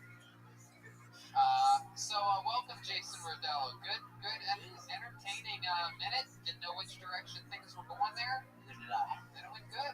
Thank you. Absolutely. Would that have been a little bit of a killer? No, it was great. You used the space allotted to you. You brought a lot of energy. It was quite incredible. I'm like, you put it in the dance stuff? Yeah, this guy's a hell of a dancer, man. Yeah. This guy's a I monster. mean, I got a book, but I got a book, man. If I gotta show the audience, you never know who's gonna be the audience. You gotta show them all around. Using all the tools in the box. Exactly. Have you ever done any musicals, or you just dance? No musicals. Actually, I did Cirque du Soleil. That was my first, like, big break. Wow. Of a dance job. I didn't sing, but, you know, we did a lot of. What'd you do in What show? Oh, this was like one of the international ones in Kazakhstan. Kazakhstan, yeah. I talked about Kazakhstan on my first appearance here. Okay. It's a whole other What story. did you do in the show? Just dance. Oh, okay, so we were actually like backup dancers, kind of like fillers for little transitional moments. And our specialty was we had the hoverboards. You know, the ones that you just kind of like. Okay. Just that whole thing, yeah.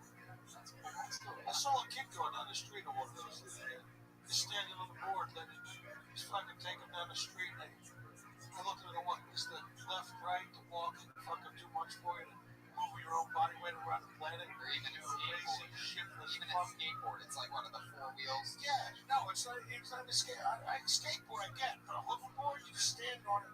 It's not, you just let the dick come down the street like, fucking ladies.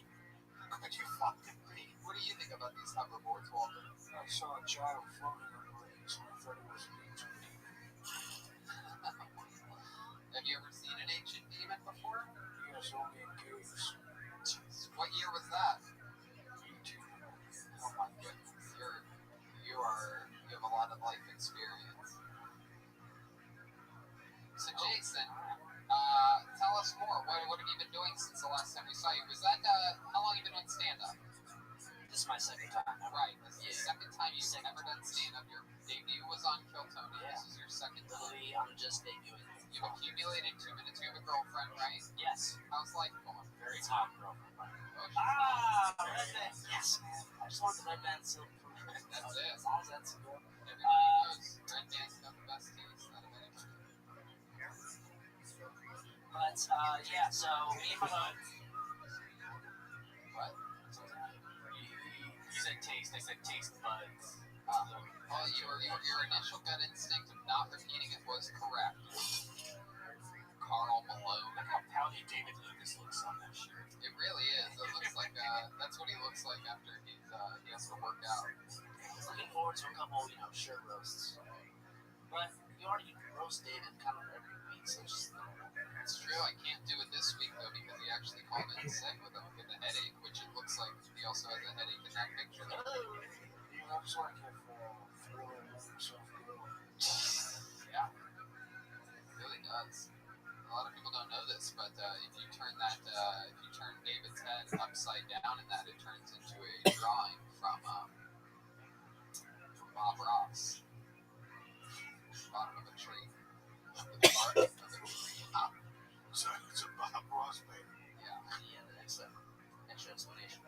So Jason, what else has been going on with you? It's been a few weeks since we've seen you. Yeah. What else is happening? Getting life together, getting mental together. I like to call it a creation vacation. So just with content, just everything, we just took a vacation. For the self. Creation vacation. Yeah. I'm literally doing the opposite. I'm taking a vacation. Oh, Lovely. yeah. That's good. You're a young cop. You're out there making moves. So. Since you're dancing so much, do you do a lot of TikToks? You seem like you're really good at TikTok. That's the thing, man. I took a break from everything. So with TikTok, I know I can kill it on that app. I'm not trying to be cocky because I'm a dancer, comedy, the whole thing. But I haven't took my full stab at it yet. But I will soon. Yeah. And if you guys have a TikTok, some collaborations or whatever. Oh shit. We do not. No, You should check out my TikTok. Yeah.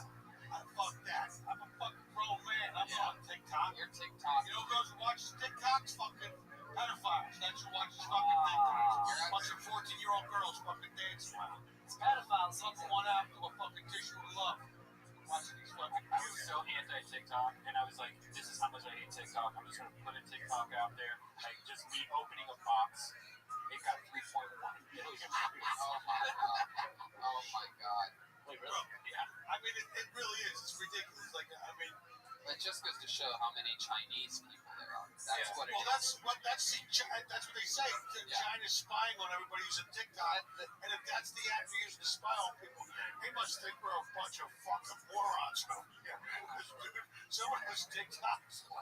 What the Everybody thinks they're a star on TikTok. They have so many views, but it's like nobody's in America watching that shit. That's the question.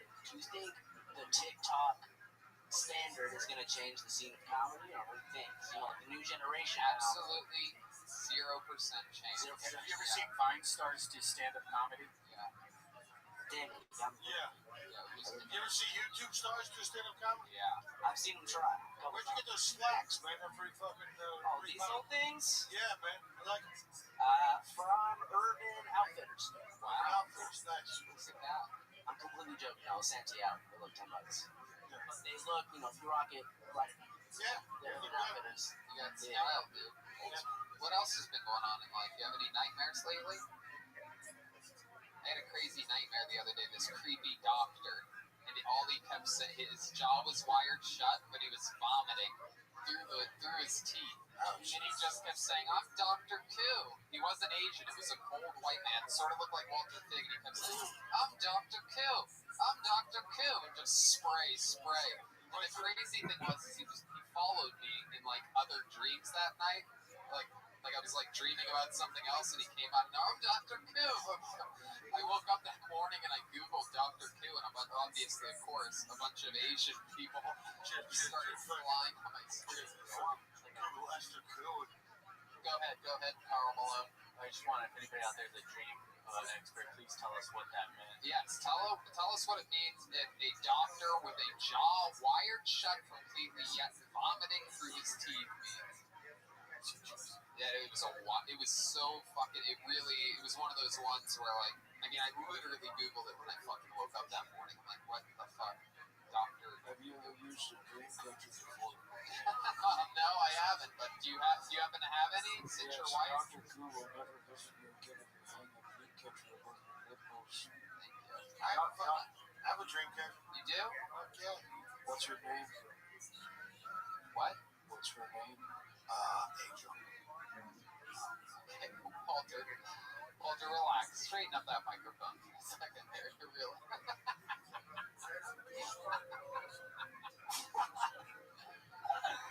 Hearing this, Dr. Koo, you are not invited into Tony's dreams anymore. Thank you. Thank you, Chief Walter Fig. Jason, any nightmares lately? I never got an answer on you. Nightmares? No. I think I'm the type. I don't even remember anything ever. I think since I was the age of 10. I don't know what it is. I don't know if that's a good thing or a bad thing. Is that a bad thing? Yeah, you need to live your dreams out. Yeah.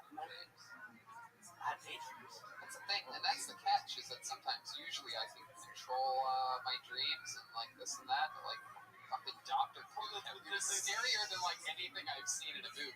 Because the whole time I'm like, why is there a doctor in my dream? Why is his jaw wired shut? And why the fuck is he vomiting? And you can Google that stuff too. There's dream interpretation. Those stuff means something. Frightening. Yeah. Abs, you're gonna have a dream of Dr. Koo holding Chucky's hand. Dreams are one of the craziest things because nobody really is in that big of a hurry to figure out what the fuck they are. Like, we still don't. There's been no real breakthrough. Well, the acid Tony took a few weeks ago just kicked in. I was just about to ask that. What are dreams, dude? Honestly, probably means you just need to drink more water, honey. Flying dreams. The simulation theory. Dr. Flying Koo, dreams are crazy. Dr. Koo could actually represent the coronavirus pandemic because it's completely out of your control. It showed up out of nowhere and you're wondering why are you here? Wow. You know what? Walter Fig, Ametha, and Carl Malone, thank you all for your wisdom. Merv the Mailman, do you have anything you want to say about Dr. Koo? You don't have to use the mask, dude. If Joel has it, you're gonna get it, Chris. Sorry, I was a little late on this one. What's up? Fell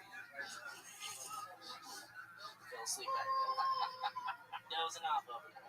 Okay, Jason, so much fun. Congratulations. Your second time ever doing stand-up. Thanks, man. We had fun with you. There goes Jason Redello. Stop, Jeff. Jason. Thank you. Jason Redello.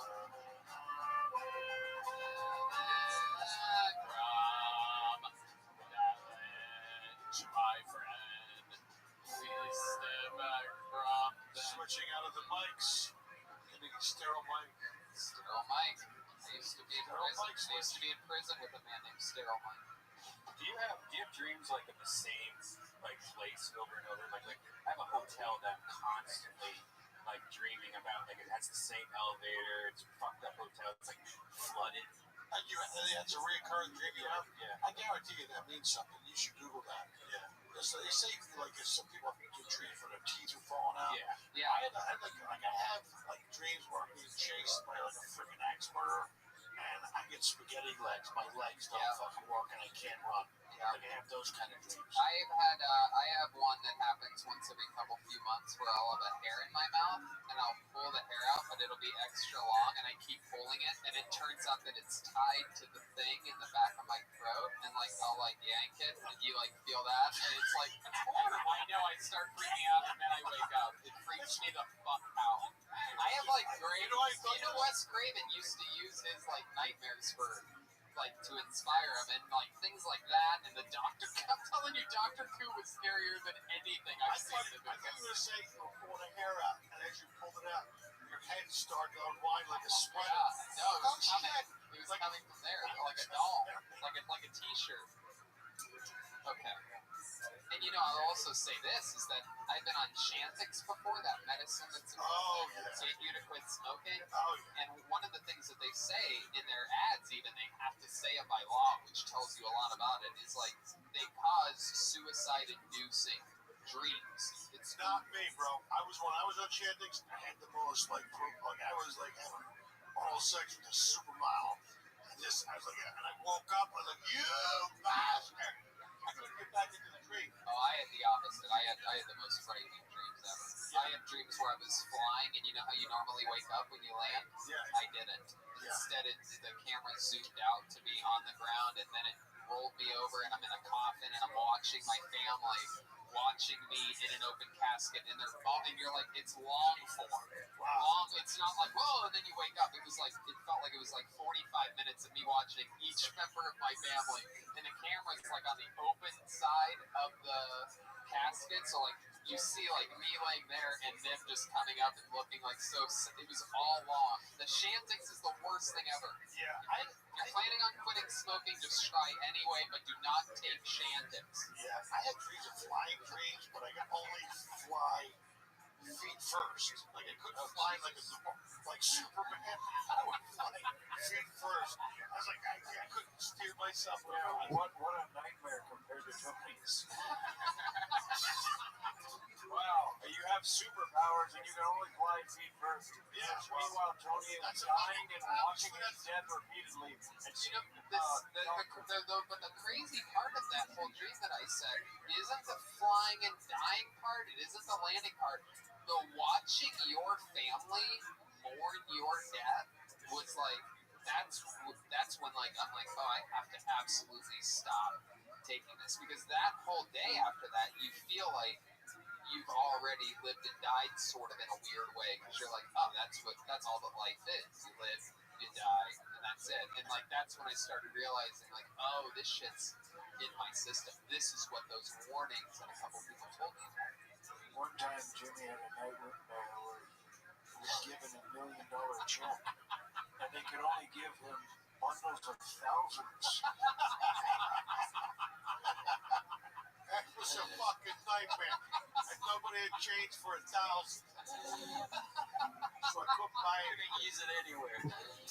Okay, I pulled another name out of the bucket. This is fun. We're having fun here this evening. I pulled another name out of the bucket. This is another guy that made his debut on Kill Tony just a few weeks ago, and he's back again.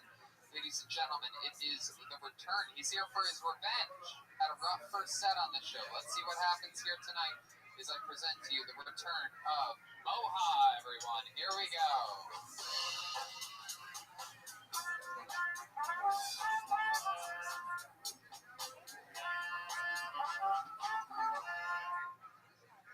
What's up, guys? What's up?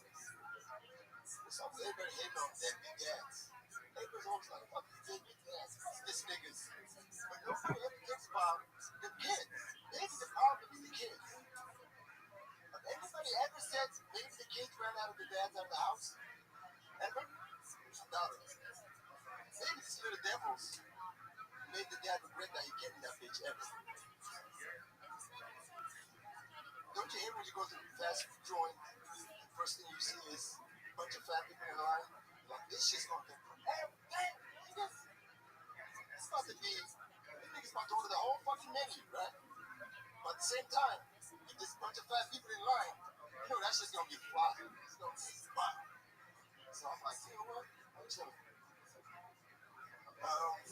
So the thing about this mask everybody wears during coronavirus is if I can walk through my pants, through my boxers, and smell it through the mask, you think this crazy disease is not gonna go through my fucking mask? That's my thing. There you go, Moha.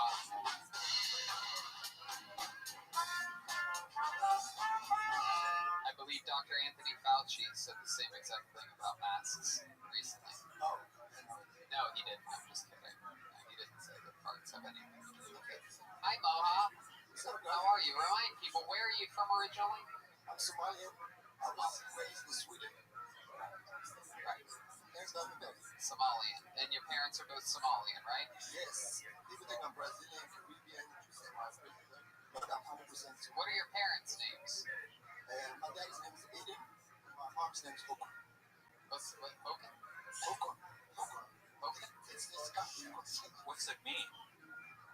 Hey,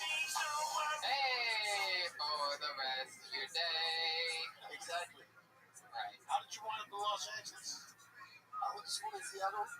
I hated the rain, so after college I came down to LA. It seems like one of those guys that would jump into the wheel part of an airplane. The wheel. Right, me come down. Yeah. Come down that way. That's my uncle. Your uncle did that? No, he didn't. So Moha, you ended up in Seattle. When did you come to Los Angeles? 5 years ago. 5 years ago. What have you been doing in this city since you got there? What have you been doing for like work and stuff? When I moved down here, I like to party. I like to play.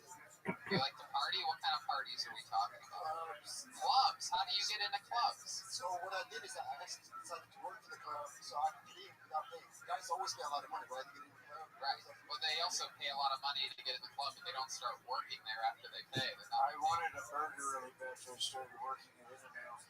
That was my idea. But you know what? It worked. I got hired. I worked at the UPS party. Now I kind of regret that. I just started my company. Right. So what's like your best night at a club? Tell us about that. Ooh. Tell us the truth about that. I invited 25 girls to get night for promoting. Oh my goodness. All kinds of bottles. And they were feeling me. They were feeling the board. You know? Yeah. I ended up getting some sloppy copy.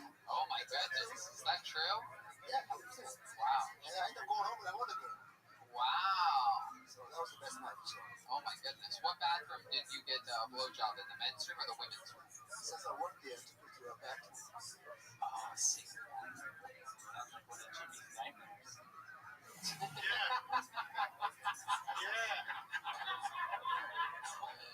It's Joelberg right there cranking one.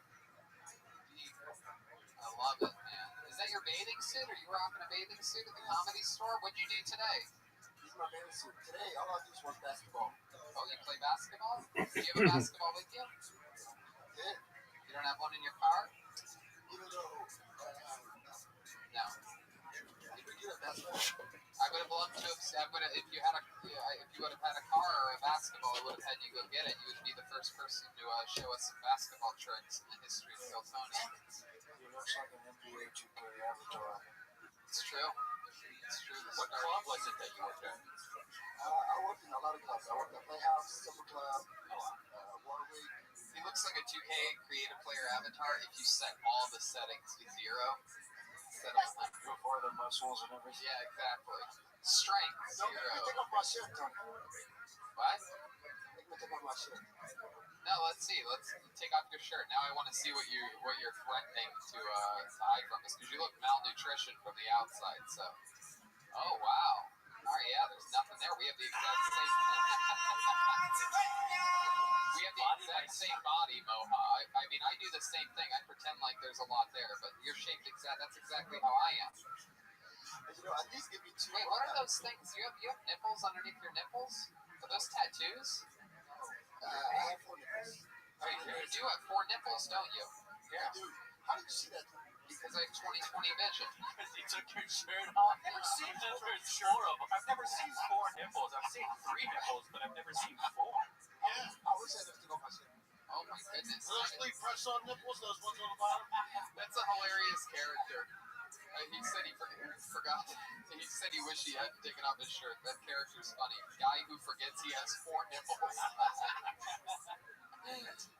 You've had 4 nipples your whole life, right? Have they always been prominent? Yes, but I don't consider this. Yeah, but like an udder lip, right? They're like this, like utterly disgusting. Oh my goodness. Is that a thing that runs in your family? No, and it's not nipples. It's weird things. No, those are nips, dude. You got nips, bro. They're underformed nips. They're like little, it's just started. They're with 4 nips. Yeah. Because they're at the exact same place on each side perfectly in the center. Yeah. You should get them pierced. Yeah. Not funny. I should do that. Yeah, you should. People will be like, what are those piercings? And you like look closely. Oh! Still say, how did you know that I had 4 nipples, even though they're pierced?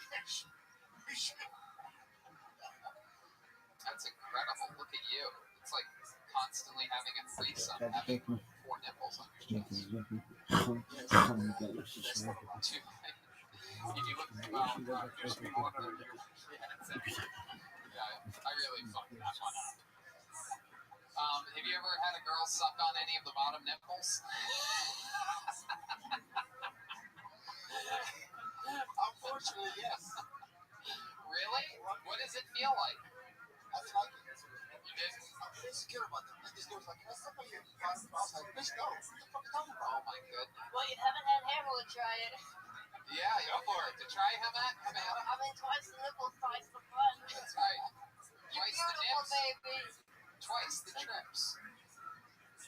My goodness gracious. Have you ever, what, is that like, what, does anything ever come out of them? Like oat milk or anything like that? Or? No, they're not nipples. Oh, you're in denial, dude. Denial is not just a river in Somalia. If you're saying they're not nipples, what are you saying they are? Just like moles? I would say moles or birds. But they're on the exact same spot, perfectly, exactly on the same But they're side. not like a nipple. Look at them. Oh no, but when people have a third nipple, it's not like it has like a little nipple part to it. It's like when people are born with like an unformed twin. You know, I'm gonna send you to see Dr. Q, and he's going to. We're all gonna have nightmares about that. I'm telling you. Did you see this fucking guy? Tony, when you play golf, you're never gonna yell four at the same time. Now I'm gonna yell nipples. I mean four seats. Moha, have those ever come back? Has anybody ever? It's been like an embarrassing moment. Did you ever have like? Were you bullied as a kid? You ever get titty twisters in high school? Yeah. People usually don't notice them. Oh well, yeah. Well, this is my. You know, you have to realize that I'm like a predator, but I like scan people for their insecurities, and immediately when you took your shirt off, I'm like,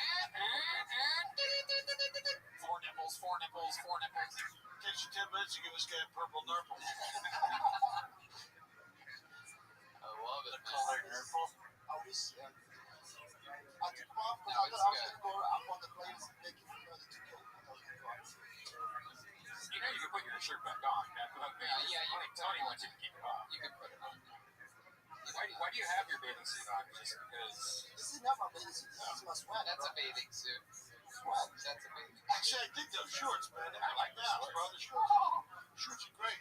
Yeah, So far, we've had two guys who, had good slacks. it's true. Mice also have four nipples. Little fun fact for you. Moha, have you ever been diagnosed with any diseases of any kind? No. Yeah. No STDs or anything like that? Always strap up. Always have a condom on. Really? Let's see it. Kiss a bitch when Oh my goodness, look at that. That's my own Magnum Mono. Wow, the crowd goes wild here. This is a crowd that shockingly is pro safe sex. That's confidence, bro. That's one right in his front pocket. Yeah, because I'm always ready for that, close to the guy. You know what I mean? What he doesn't know about love, he can take a restraining order. Seriously. My goodness, great. Is that another common women's ladies for the don't eat action? I love it, dude. A Magnum condom. Looks like it. What's the expiration date on that thing? Check it right now. Got it. 04. I keep running out of condoms. He only has one. He's pulling out a whole roll full of that. I'm getting lucky tonight, bro. That's true. I mean, if you have one, you might as well carry two, right? Yeah, you know what's funny? One time I did this bitch, and then I had one. And then 30 minutes later, I met a bitch at the casino. And she was trying to get the ball deep, and I was like, I have no more condoms. Come with me to the room, I'll give me some condoms. Sometimes you get that too. Yeah. Wear like Mexican gun belts across your chest. Yeah, absolutely. Put it on in the stinky body. Fucking Rambo over here. Any advice on my comedy was not funny? Did I do better this time? Oh, your comedy, sure. What did we talk about? Deadbeat dads, kids, yeah. Maybe the kids ran them out. You know, I gotta lie, the nipples may have outshined your act. Now it's you sound like a guy that's just getting started in stand-up comedy. This is it. You need to have third time ever. Yeah, this is what it sounds like. This is what it's like. Right now you're dealing with broad topics and you're not getting into real meat and potatoes. Instead of saying, maybe the kids ran the dads out, more specific things as to what exactly you're what point you're getting across. I mean, you have an angle there, deadbeat dads, maybe the kids ran them out, but something specific on when did they decide to leave? Why did that kid, how could that kid be a disappointment so early on? What was the dad hoping for? You have to ask yourself these questions when you're covering a topic like that in order to get to a real punchline. Your punchline there is maybe the kids ran the dads out, but it's like that's just really your true setup. You know what I mean? Yeah, I know what you're saying. Colin Kaepernick was such a disappointment, even his original birth parents didn't want him. Something like that. I see where you were going with it. I see where you were going with it. Carl Malone? I was going to say, you could say his dad left because he had 4 nipples. Right. Yeah. Put it on yourself. Like, I had 4 nipples. That's why my dad left. Yeah. Balls deep. Yep. Balls deep, dude. And we'll see you next time. The great Moha, everybody. There you go. Moha. Adios. Yeah.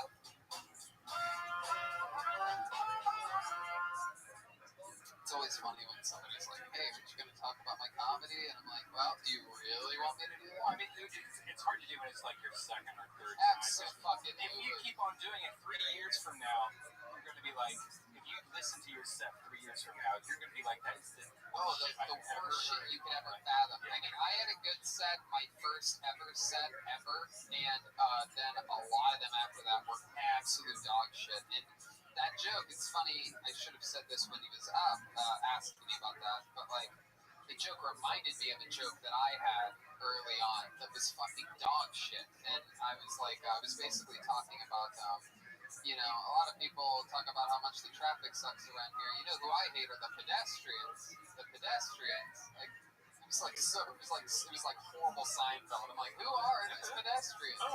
Get a fucking car, you dorks. These people don't know when to. They need lights to tell them when to walk, and like it was so bad. There's nothing funny about it. And even that, I don't know. But the point is, it's like no matter what, everybody has dog shit jokes in the beginning. Yeah. Because let's face it, if I had dog shit jokes, anybody can. And it's hard to listen to yourself. Those old jokes. Yeah. Speaking of good jokes, David Lucas couldn't make it here tonight. He's out with a headache. However, I have found a replacement for him. One of my favorite human beings on the planet. Another guy that went golfing with us the other day. Ladies and gentlemen, Comedy Store door guy, great comedian, a comedy vet out of beautiful Georgia, a state in the United States of America. I present to you the great Mitch Burrow, everybody. He's back. Great Mitch Burrow, everyone. It sucks having a southern accent. The thing that sucks most about it is everyone hears it and they just automatically assume that you're racist. And I hate that. To me personally, I hate racism. I hate racist people. I hate anyone that uses ethnic slurs against minorities. I think those people are ignorant. I don't want to be associated with them. And see, like right now, you should all be clapping and agreeing with me. But instead, because of my accent, all you heard is I hate minorities and something about those people. I used to be in the Marine Corps. I went to Iraq. I don't know, did anyone else here ever go to war? Just me? I'm the only hero? Okay, no big deal. The thing about going over there is, like, that's not the hard part. Coming back is what's hard, because everyone treats you different. I remember as soon as I got back from Iraq, everyone was always like, oh my God, Mitch, when you're over there, did you ever shoot anybody? It's like, no, relax, I was a helicopter mechanic. They were like, oh, thank God you never killed anyone. It's like, Jesus Christ. I never said I was a good helicopter mechanic. Wow. That's how it's done. Yeah. Absolutely beautiful. Great for you to come in. Real jokes, real stand-up comedy right Thank you for your service, by the way. Absolutely. Yeah. It was the least I could do because I had a GED. So very well. I had a lot of options. Very well executed.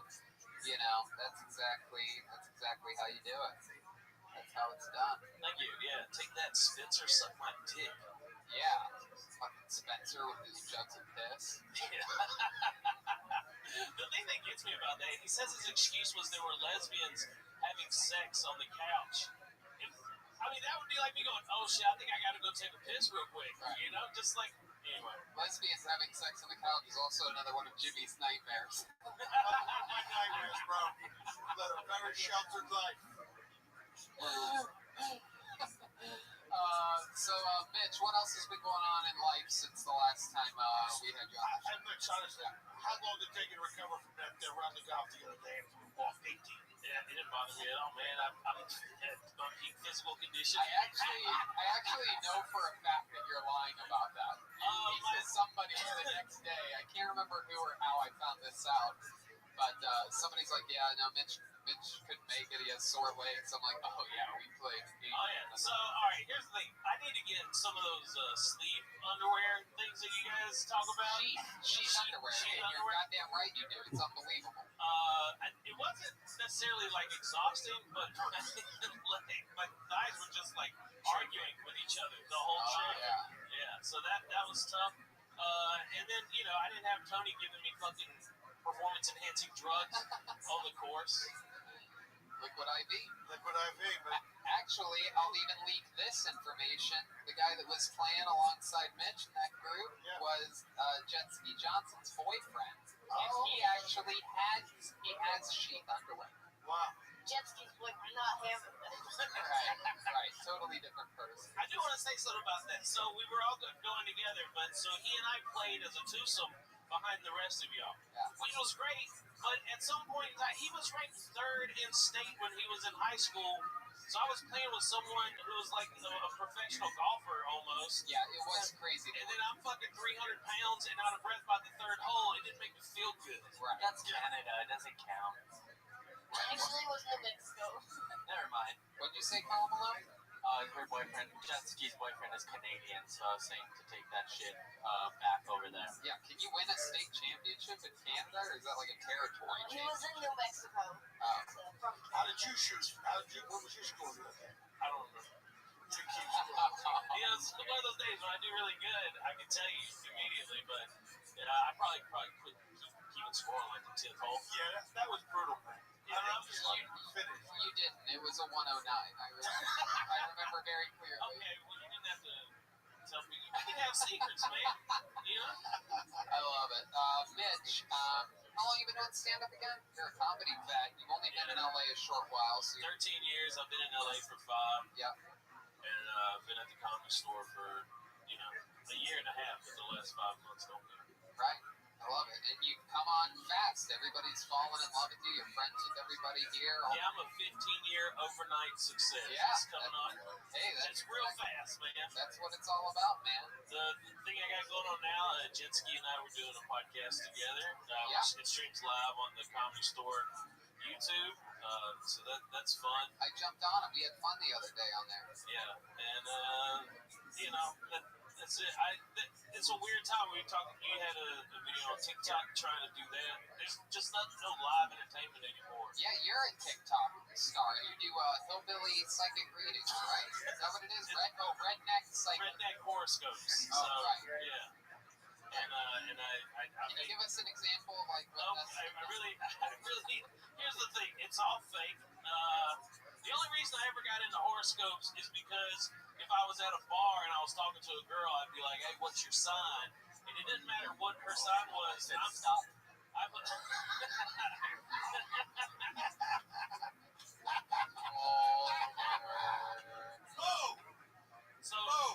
I'm a Leo. Regardless of what their sign is, it would always say that we would have good sex. So I'd be like, "Oh, let's check up our compatibility real quick." And I'd be like, "Oh, well, a relationship's out of question, but if we fuck, it's gonna be good." Because nothing about me says good fucking, but my horoscope does. The idea of you like pulling out the horoscope move, though, on meeting a girl is so weird to me. Hey, what's your horoscope? Hey, girl, what's your sign? It says we can't be in a relationship, but we can have unprotected sex. Yeah, that's my style. Hey, girl, what's your sign? I'm an Aries with a penis rising. Come on. Who wants some of it? Come on. Captain Cock, he wants to come out. I love it, bitch. That's great. That worked for you a lot. The horoscope, that's charming. You make them laugh. No, it never worked. It never worked. What is something that's worked for you in the past, like a pickup line, something like that? Because you're a